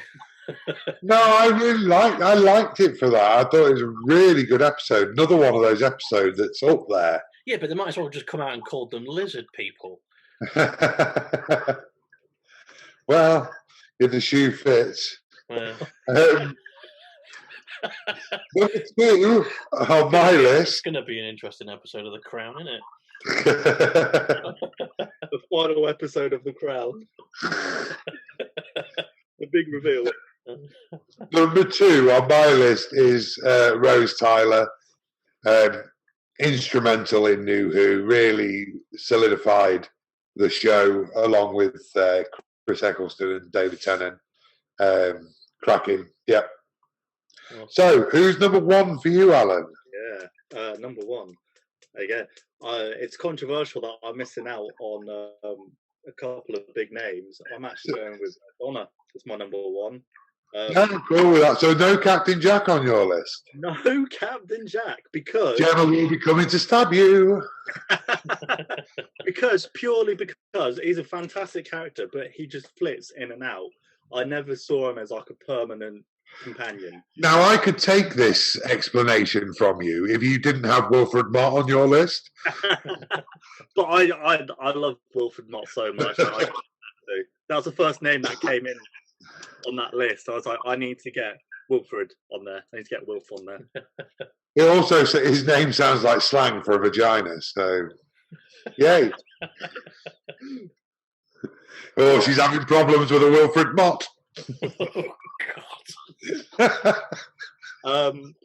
Anyway, going back to Donna, my highlight is Donna Doctor. Oh my word! Seeing Donna play the Doctor, seeing Catherine Tate play the Doctor, incredible, absolutely incredible. Yeah, I think, as we've touched on, it was the surprise of it that was amazing. Nobody expected it. No. I don't think even the showrunners would have expected it to what it turned into. So yeah, from that point of view, absolutely incredible. And you never know, she may pop up again. Never say never. Who knows? Michael, what is your number 1? My number 1 is Rose Tyler. I thought incredibly intricate into moving on Christopher Eccleston's Doctor into David Tennant's, and then the brilliant stories and she had with David Tennant and the whole Bad Wolf thing taking place over the whole 4 series, even though she wasn't there for 3 and only there for the back end of 4. I thought there was always that element of her in the background because he'd lost her at the end of season 2. He spent the better part of 3 with Martha pining for her and trying to, in the background, figure out if there was a way to get back to that universe and stuff like that. And then for it to come back and 4, amazing. Yeah, that scene on the beach. Yeah, it's another one of those moments. and the whole hologram where he's like, well, if I've got to say it, Rose Tyler, and then cuts off, and it's like, oh. Yeah. But then obviously she gets his doppelganger in the end. So alternative universe and Rose are all happy. But yeah, I thought they treated her character very well. She had a great character arc, and vital in shaping the series. So my number one is Sarah Jane Smith, because again, she appeared with multiple Doctors. She was the first companion that wasn't just there to scream. She really drove the story. Her inquisitiveness as a journalist really pushed the story. She was there through John Pertwee and Tom Baker, who were my first glimpses into the Doctor Who universe. And Elizabeth Sladen was brilliant in that role. And bless her, I think she would have done more in New Who if she hadn't been taken away from us untimely. So I thought she was fantastic, and not really given the chance to shine with the kind of audience numbers that because not many people would have known necessarily who she was when she popped up in that episode in the school when she's got K9 with her and everything. For me, that again was a proper like Tom Baker in the 50th anniversary moment. It's wow, it's Sarah Jane. So I feel she deserves the top spot. Yeah, like I said earlier with her, she's a template that every companion sort of based on ever since. She paved the way. Yeah, absolutely paved the way. So So we're on to honorary mentions. Now, if you've got loads, you get to say their name and then like a 2-word explanation. A 2-word explanation. Yeah. So, like for example, I've got Perry Brown on my list, and my explanation is boobs.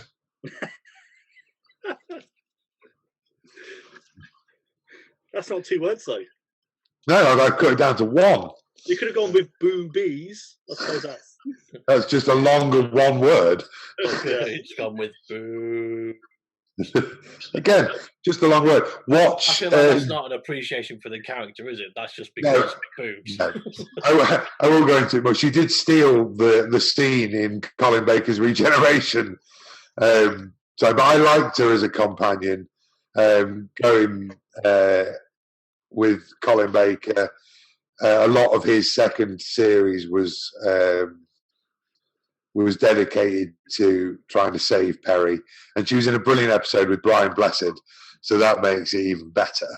I liked her as a character, but she did have cracking boobs.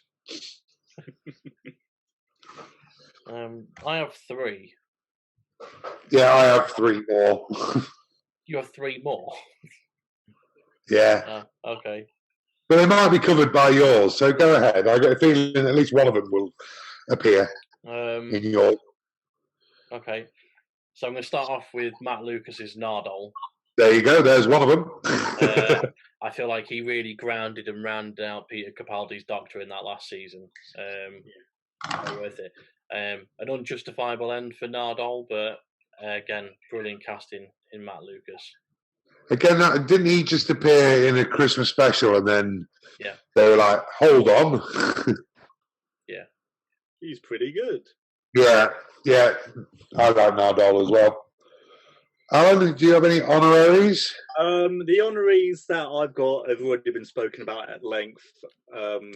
Captain Jack. And, what about K9? K9's one of my honorary mentions. Yeah. Again, when he popped back up with Sarah Jane, it was just so nice to see him. Yeah, it was. Yeah.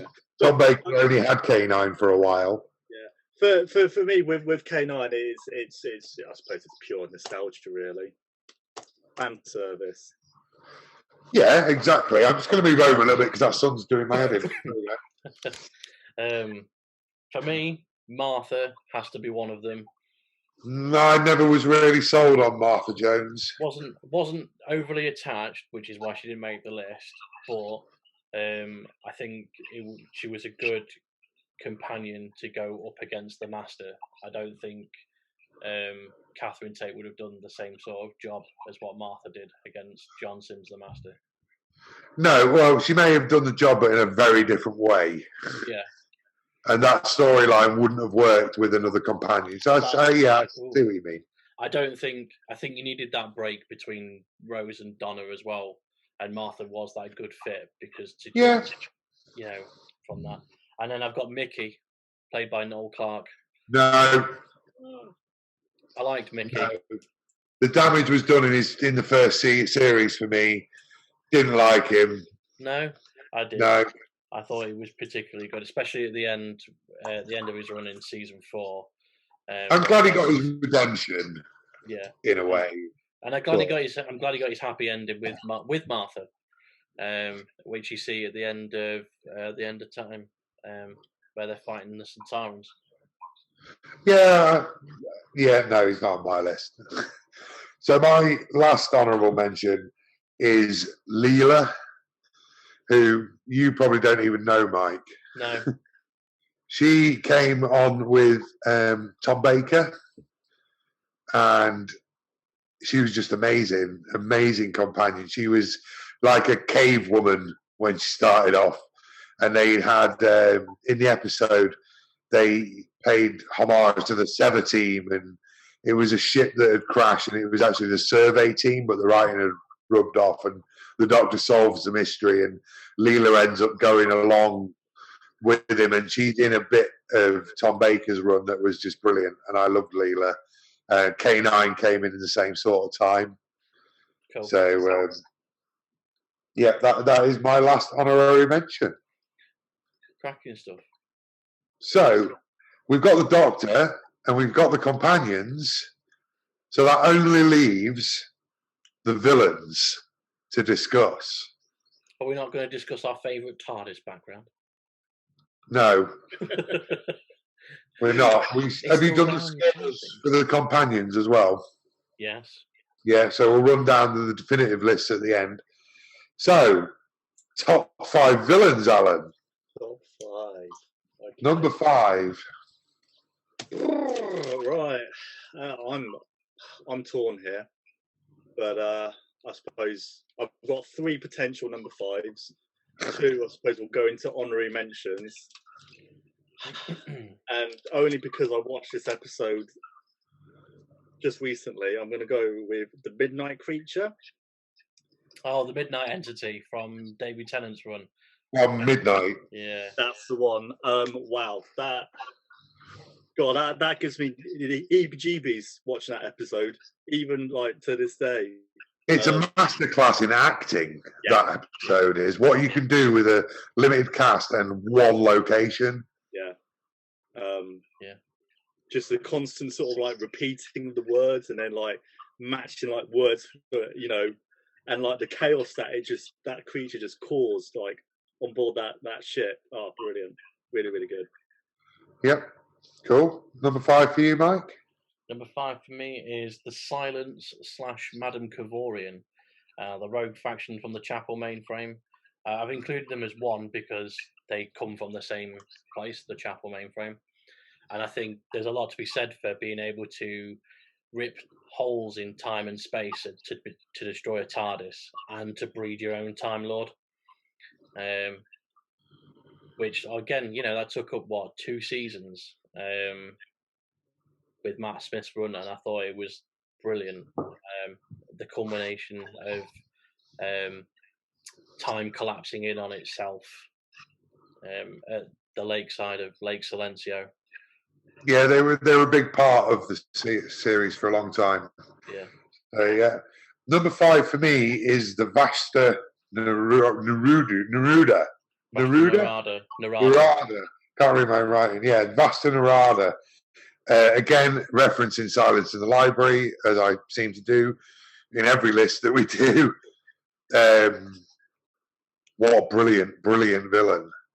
And me and Mike were discussing this, and as Mike so correctly said, you're scared of your own shadow. Just a brilliant, nail-biting episode.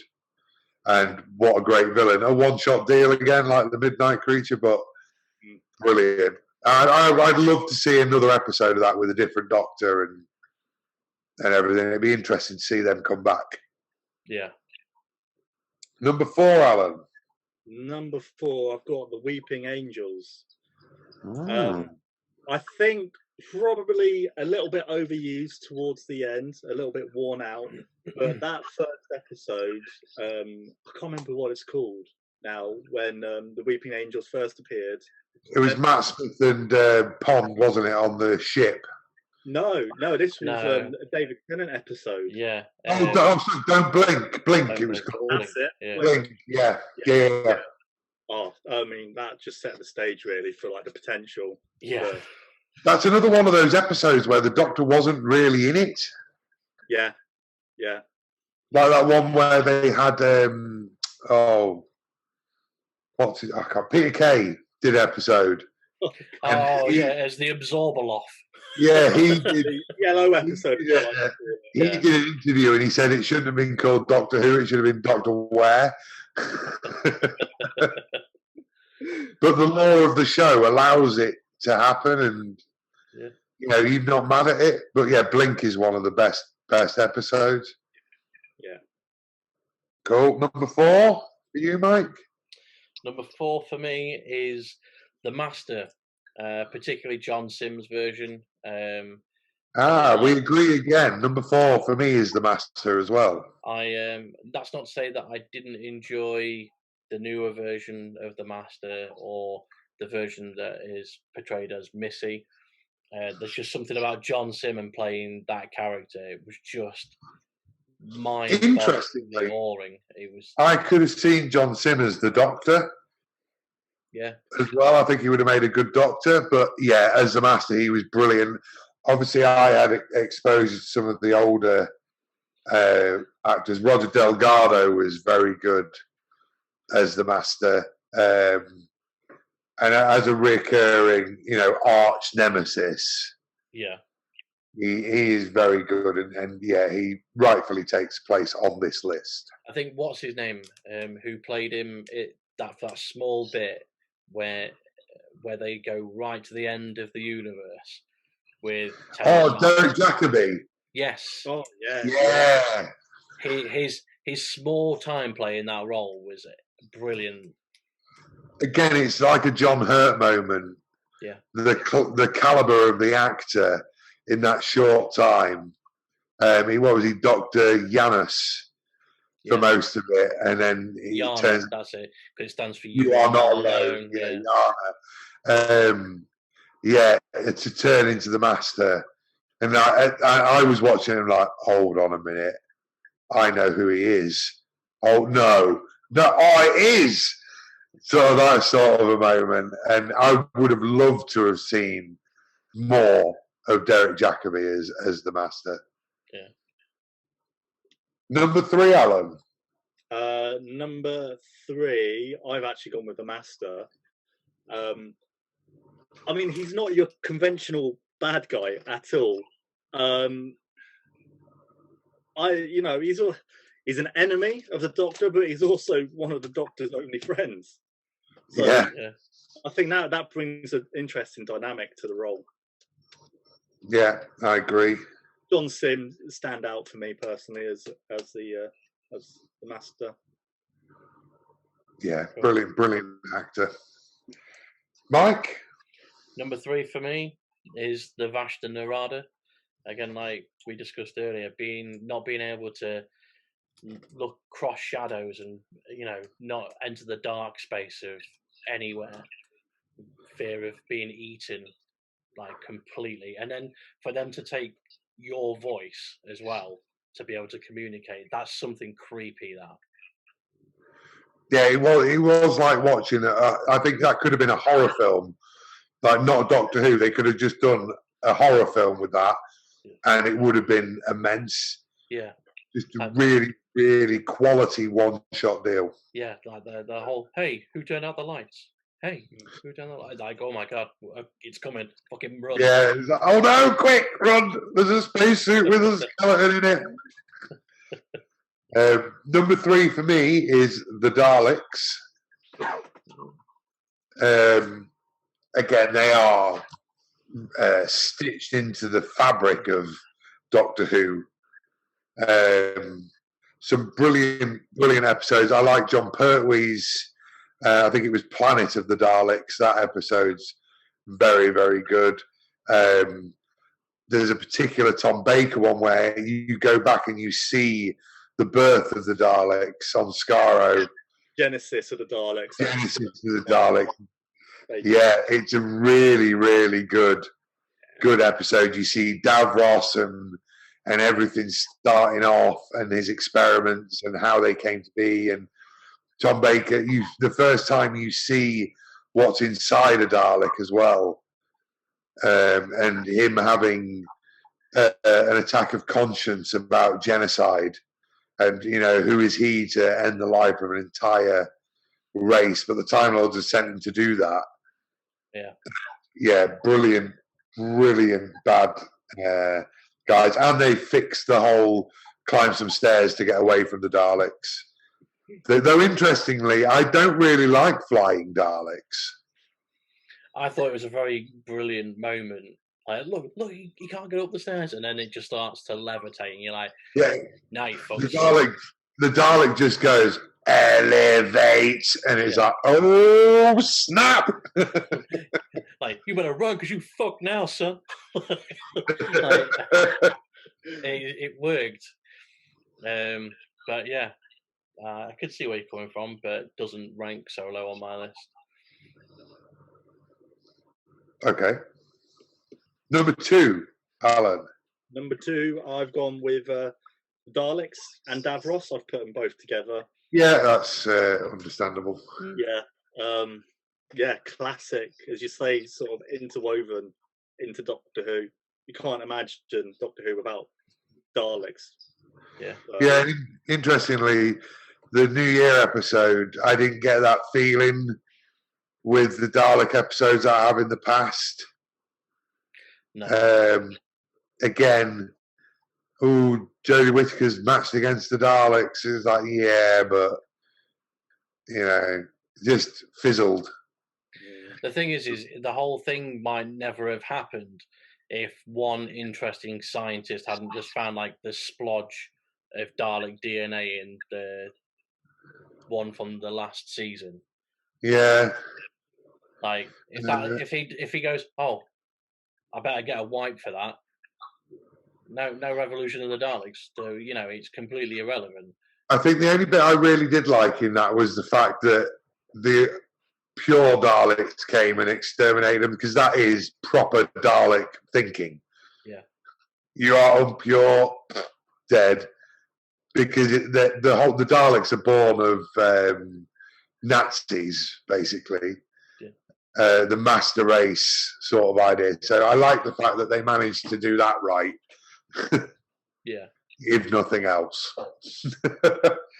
So number 2 for me is the Cybermen.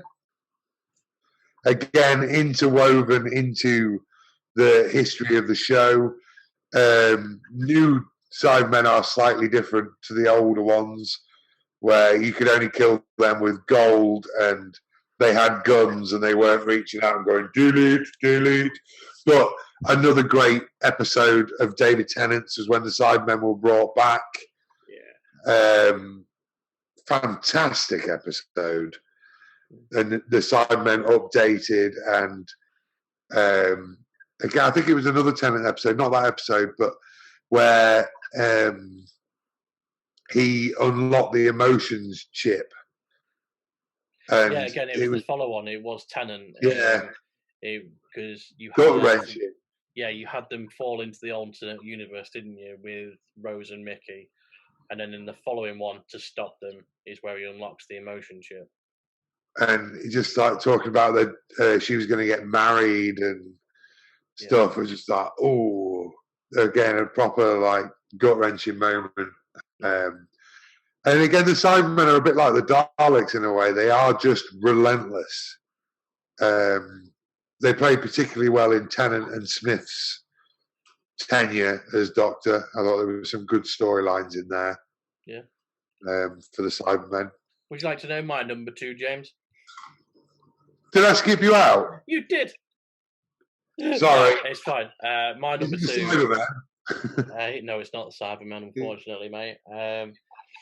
It's been discussed. It's the Weeping Angels. I think it's mostly the faces.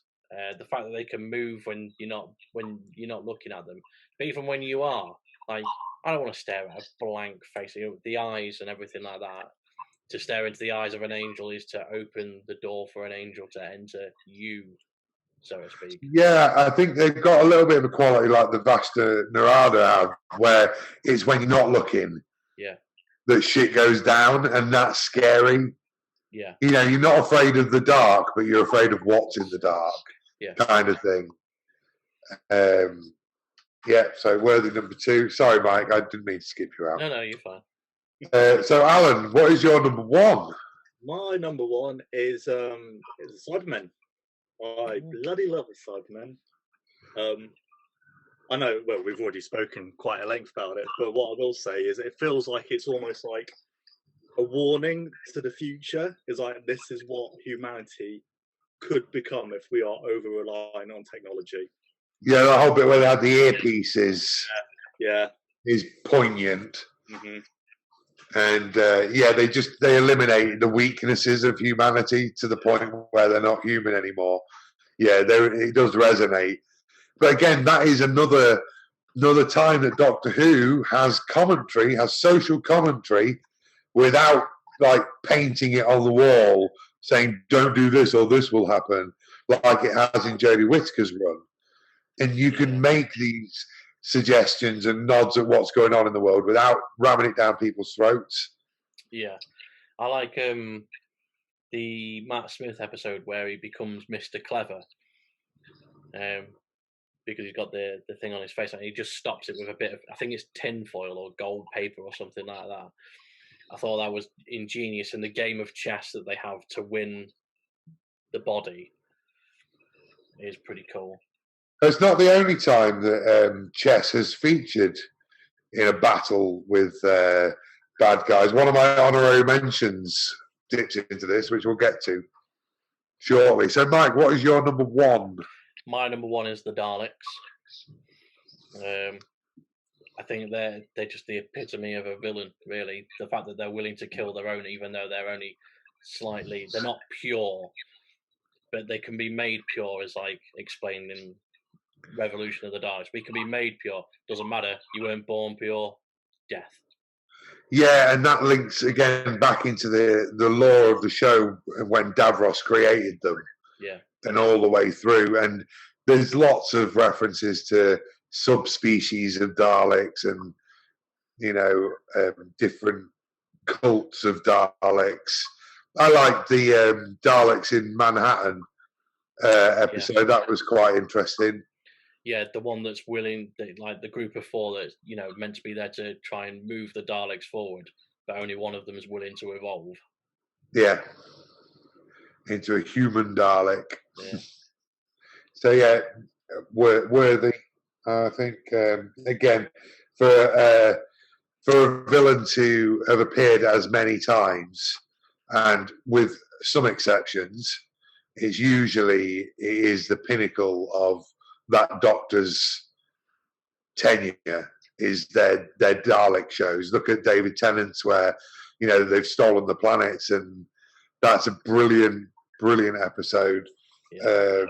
We've spoken about Tom Baker's and John Pertwee's Dalek moments. So for them to be able to do that, it puts it right up there. Number 1 for me is the Weeping Angels, because I just find them fucking terrifying.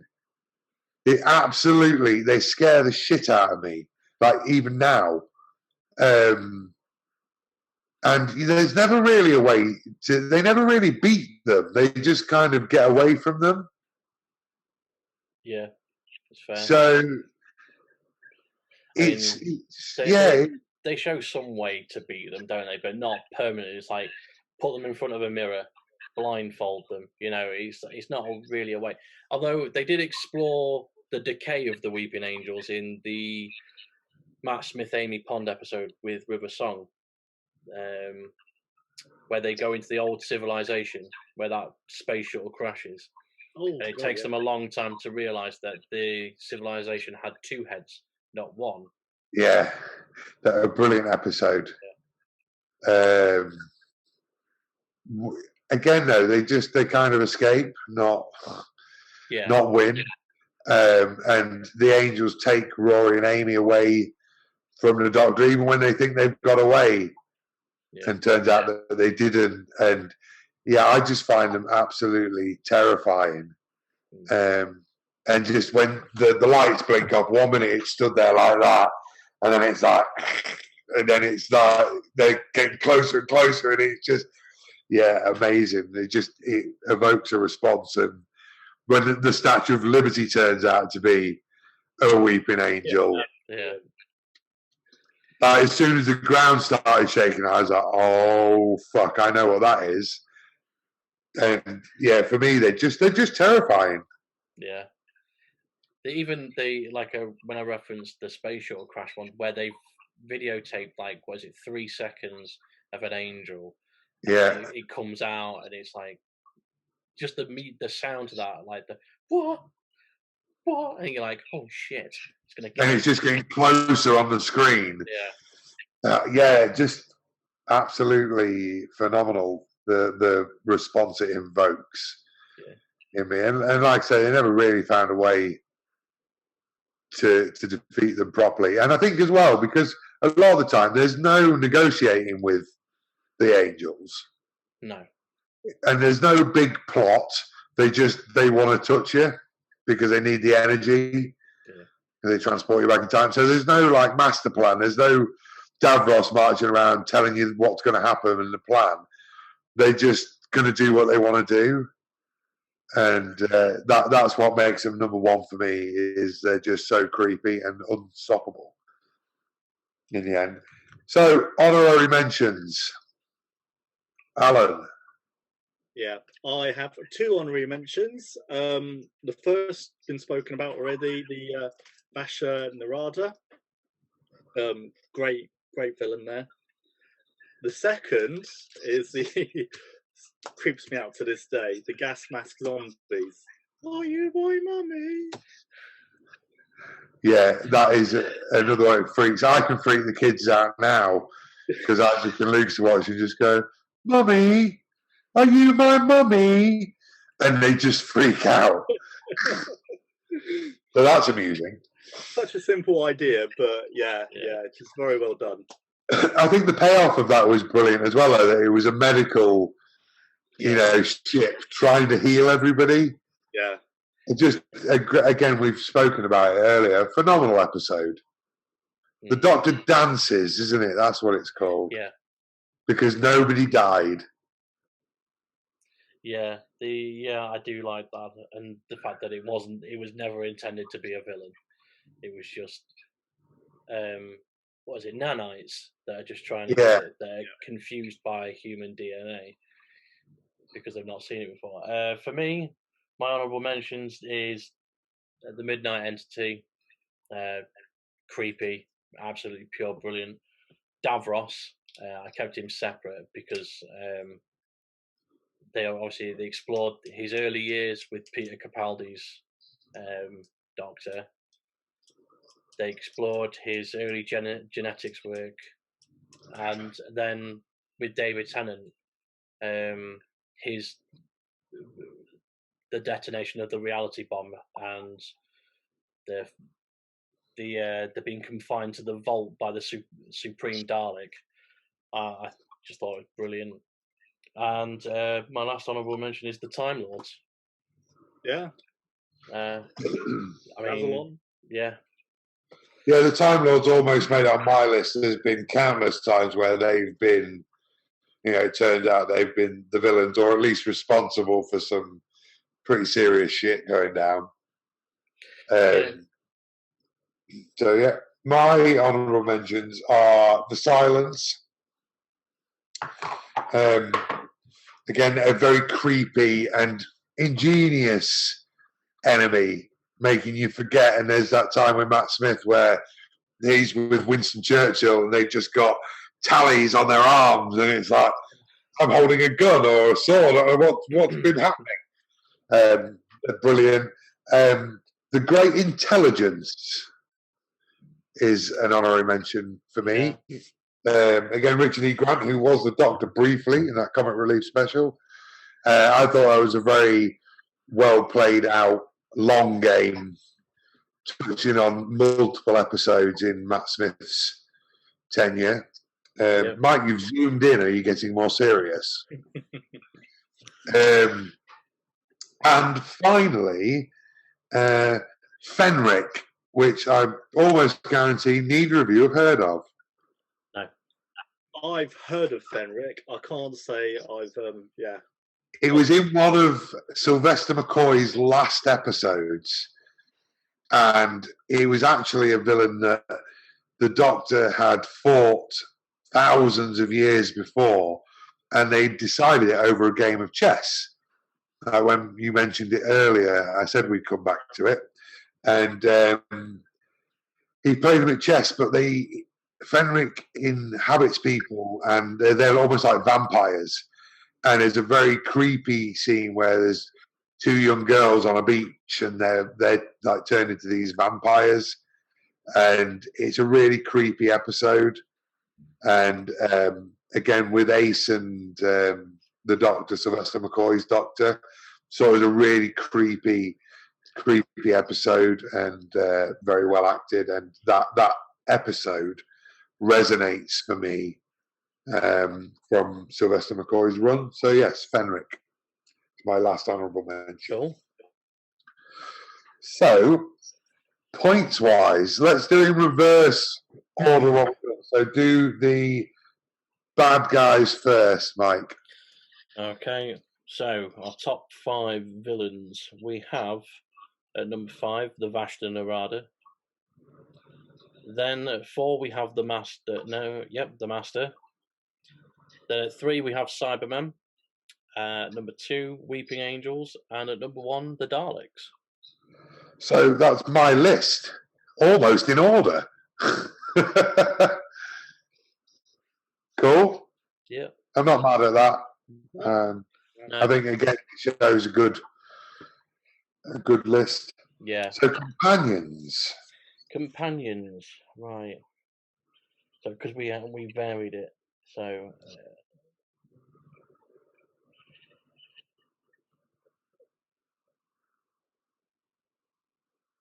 okay. So Captain Jack at number 5. Yep. Then we have Sarah Jane Smith at number 6. What? With 6 points, sorry. Number 4. Timey-wimey. Number 3 and number 2, you have Amy and Rory and Donna Noble in both those parts because they both scored equally. And I wasn't going to knock them into one place to put Wilf on the list. And number 1, you've got Rose Tyler.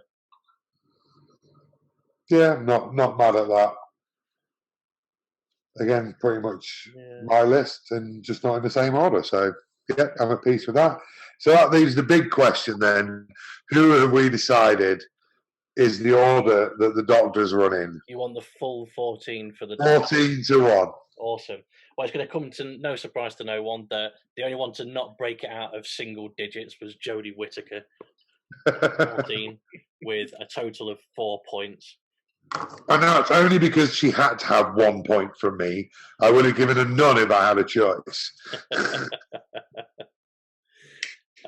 Then at number 13, it's Colin Baker. Then at 12 is Paul McGann with 15. 12 and 11 is Patrick Troughton and William Hartnell with 16. Yeah, I'm kind of cool with that. That's probably fair. Yeah, 9 and 10, you have Peter Davidson and Sylvester McCoy with 18. Again, that seems pretty fair. Yeah. Then at number, 8, Peter Capaldi with 19. Is that right? It seems about right. Yeah. 19. Then at number... No, that would be Peter Capaldi at number 7, sorry. Because then at 6, you've got John Hurt. Yeah. Again, that tells a story that he's slap bang in the middle with such limited screen time. Yeah. 5, John Pertwee. Number 4, Christopher Eccleston. Number 3, Tom Baker. Number 2, Matt Smith. And number 1, David Tennant. Yeah. Cool. That's my top 5 is replicated. Yeah, the hard thing with that was that so many of them had similar scores. Like 2 of them had 18, 2 of them had 15, and had 16. Sorry, so it was. Yeah, but like I said, I think that's fair. I think that it's different because you can't go. Well, 2 of them have got 16, so pick a place. Who's going in 12? Who's going in 13? No, you can't go. I do find it funny though that the 2 that join, they both follow on from each other. So Patrick Troughton followed on from William Hartnell, and Sylvester McCoy followed on from Colin Baker. Yeah, and they're locked in time. So does that tell you something about the time of the show that they were in? Possibly, or am I reading too much into it? No. I don't think it was any surprise that obviously the top 3 were the top 3, to be honest with you. No, absolutely not. I think we could go another 2 or 3 doctors and we'd still find ourselves with the same top 3. Yeah. Probably. And I thought that Matt Smith being at number 4 for Alan might throw things out a bit, but it didn't. I thought that.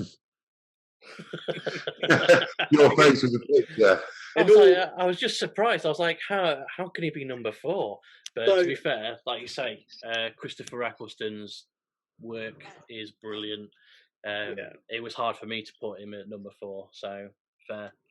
Honestly, like that my personal top 4, it could go either way. I'd always have David Tennant as my top doctor, but 2, 3, 4, depending on how I'm feeling at the day, can swap. Yeah, I would say that my 1, 2, 3 could possibly change depending on the parameters that people are putting on it. So obviously Tom Baker did a lot for the show in its original run and was the longest running doctor. So, but I do feel that the relevance of the other 2 just ekes them out. So yeah, I'm not surprised at that top 3, and I'm at peace with it. Cool. So I think we've pretty much covered everything of who's who of who. Just off the top of my head, favourite TARDIS design then? You get 1. Yeah, 1. Oh, God, we're throwing a curveball in here, mate. You know me, I like to keep going on your toes. All right, you can have favourite or least favourite.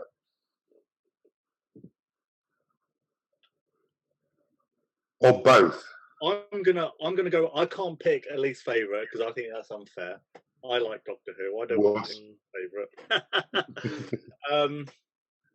I will go with a favourite though. I like the 80s imagining of the TARDIS, but I also like the reworked one from Matt Smith.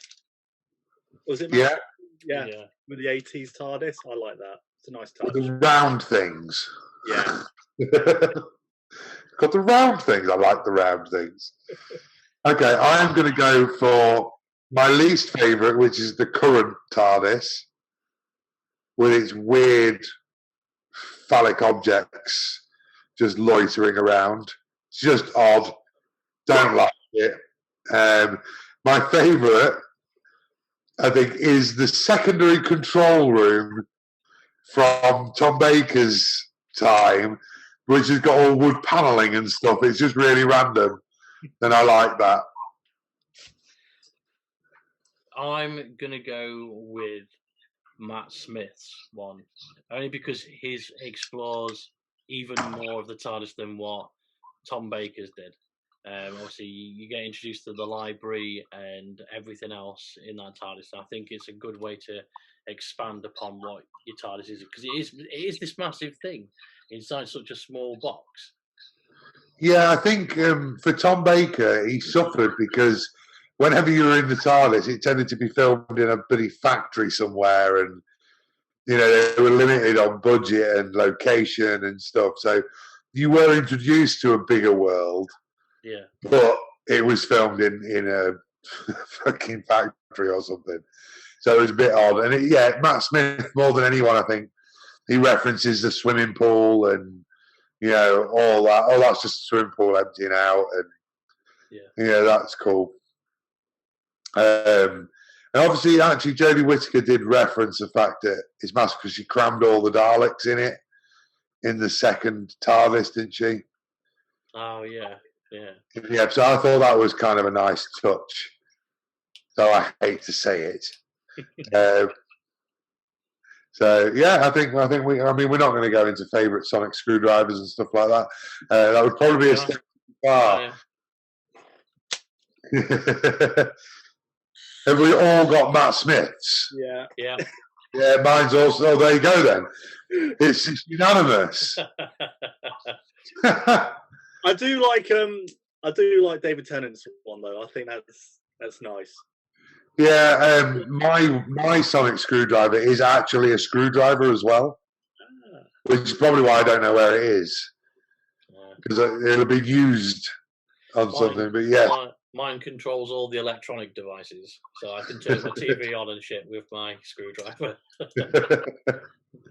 But yours can actually assemble a cabinet as someone. Mine can actually assemble a cabinet. So, that was all things Doctor Who. Please feel free to comment. And don't forget to come and find us on Get Loose on Anchor and everywhere else that Mike said. And the Facebook page particularly, where we talk about other stuff. Thank you for watching this video. If you bared with us, it's a long one. And we will be back. I don't know what our next one will be about, but we will be back discussing more geeky stuff with the trifecta of beardy men. So thank you very much for joining us, and we will see you next time. I will. Thank you.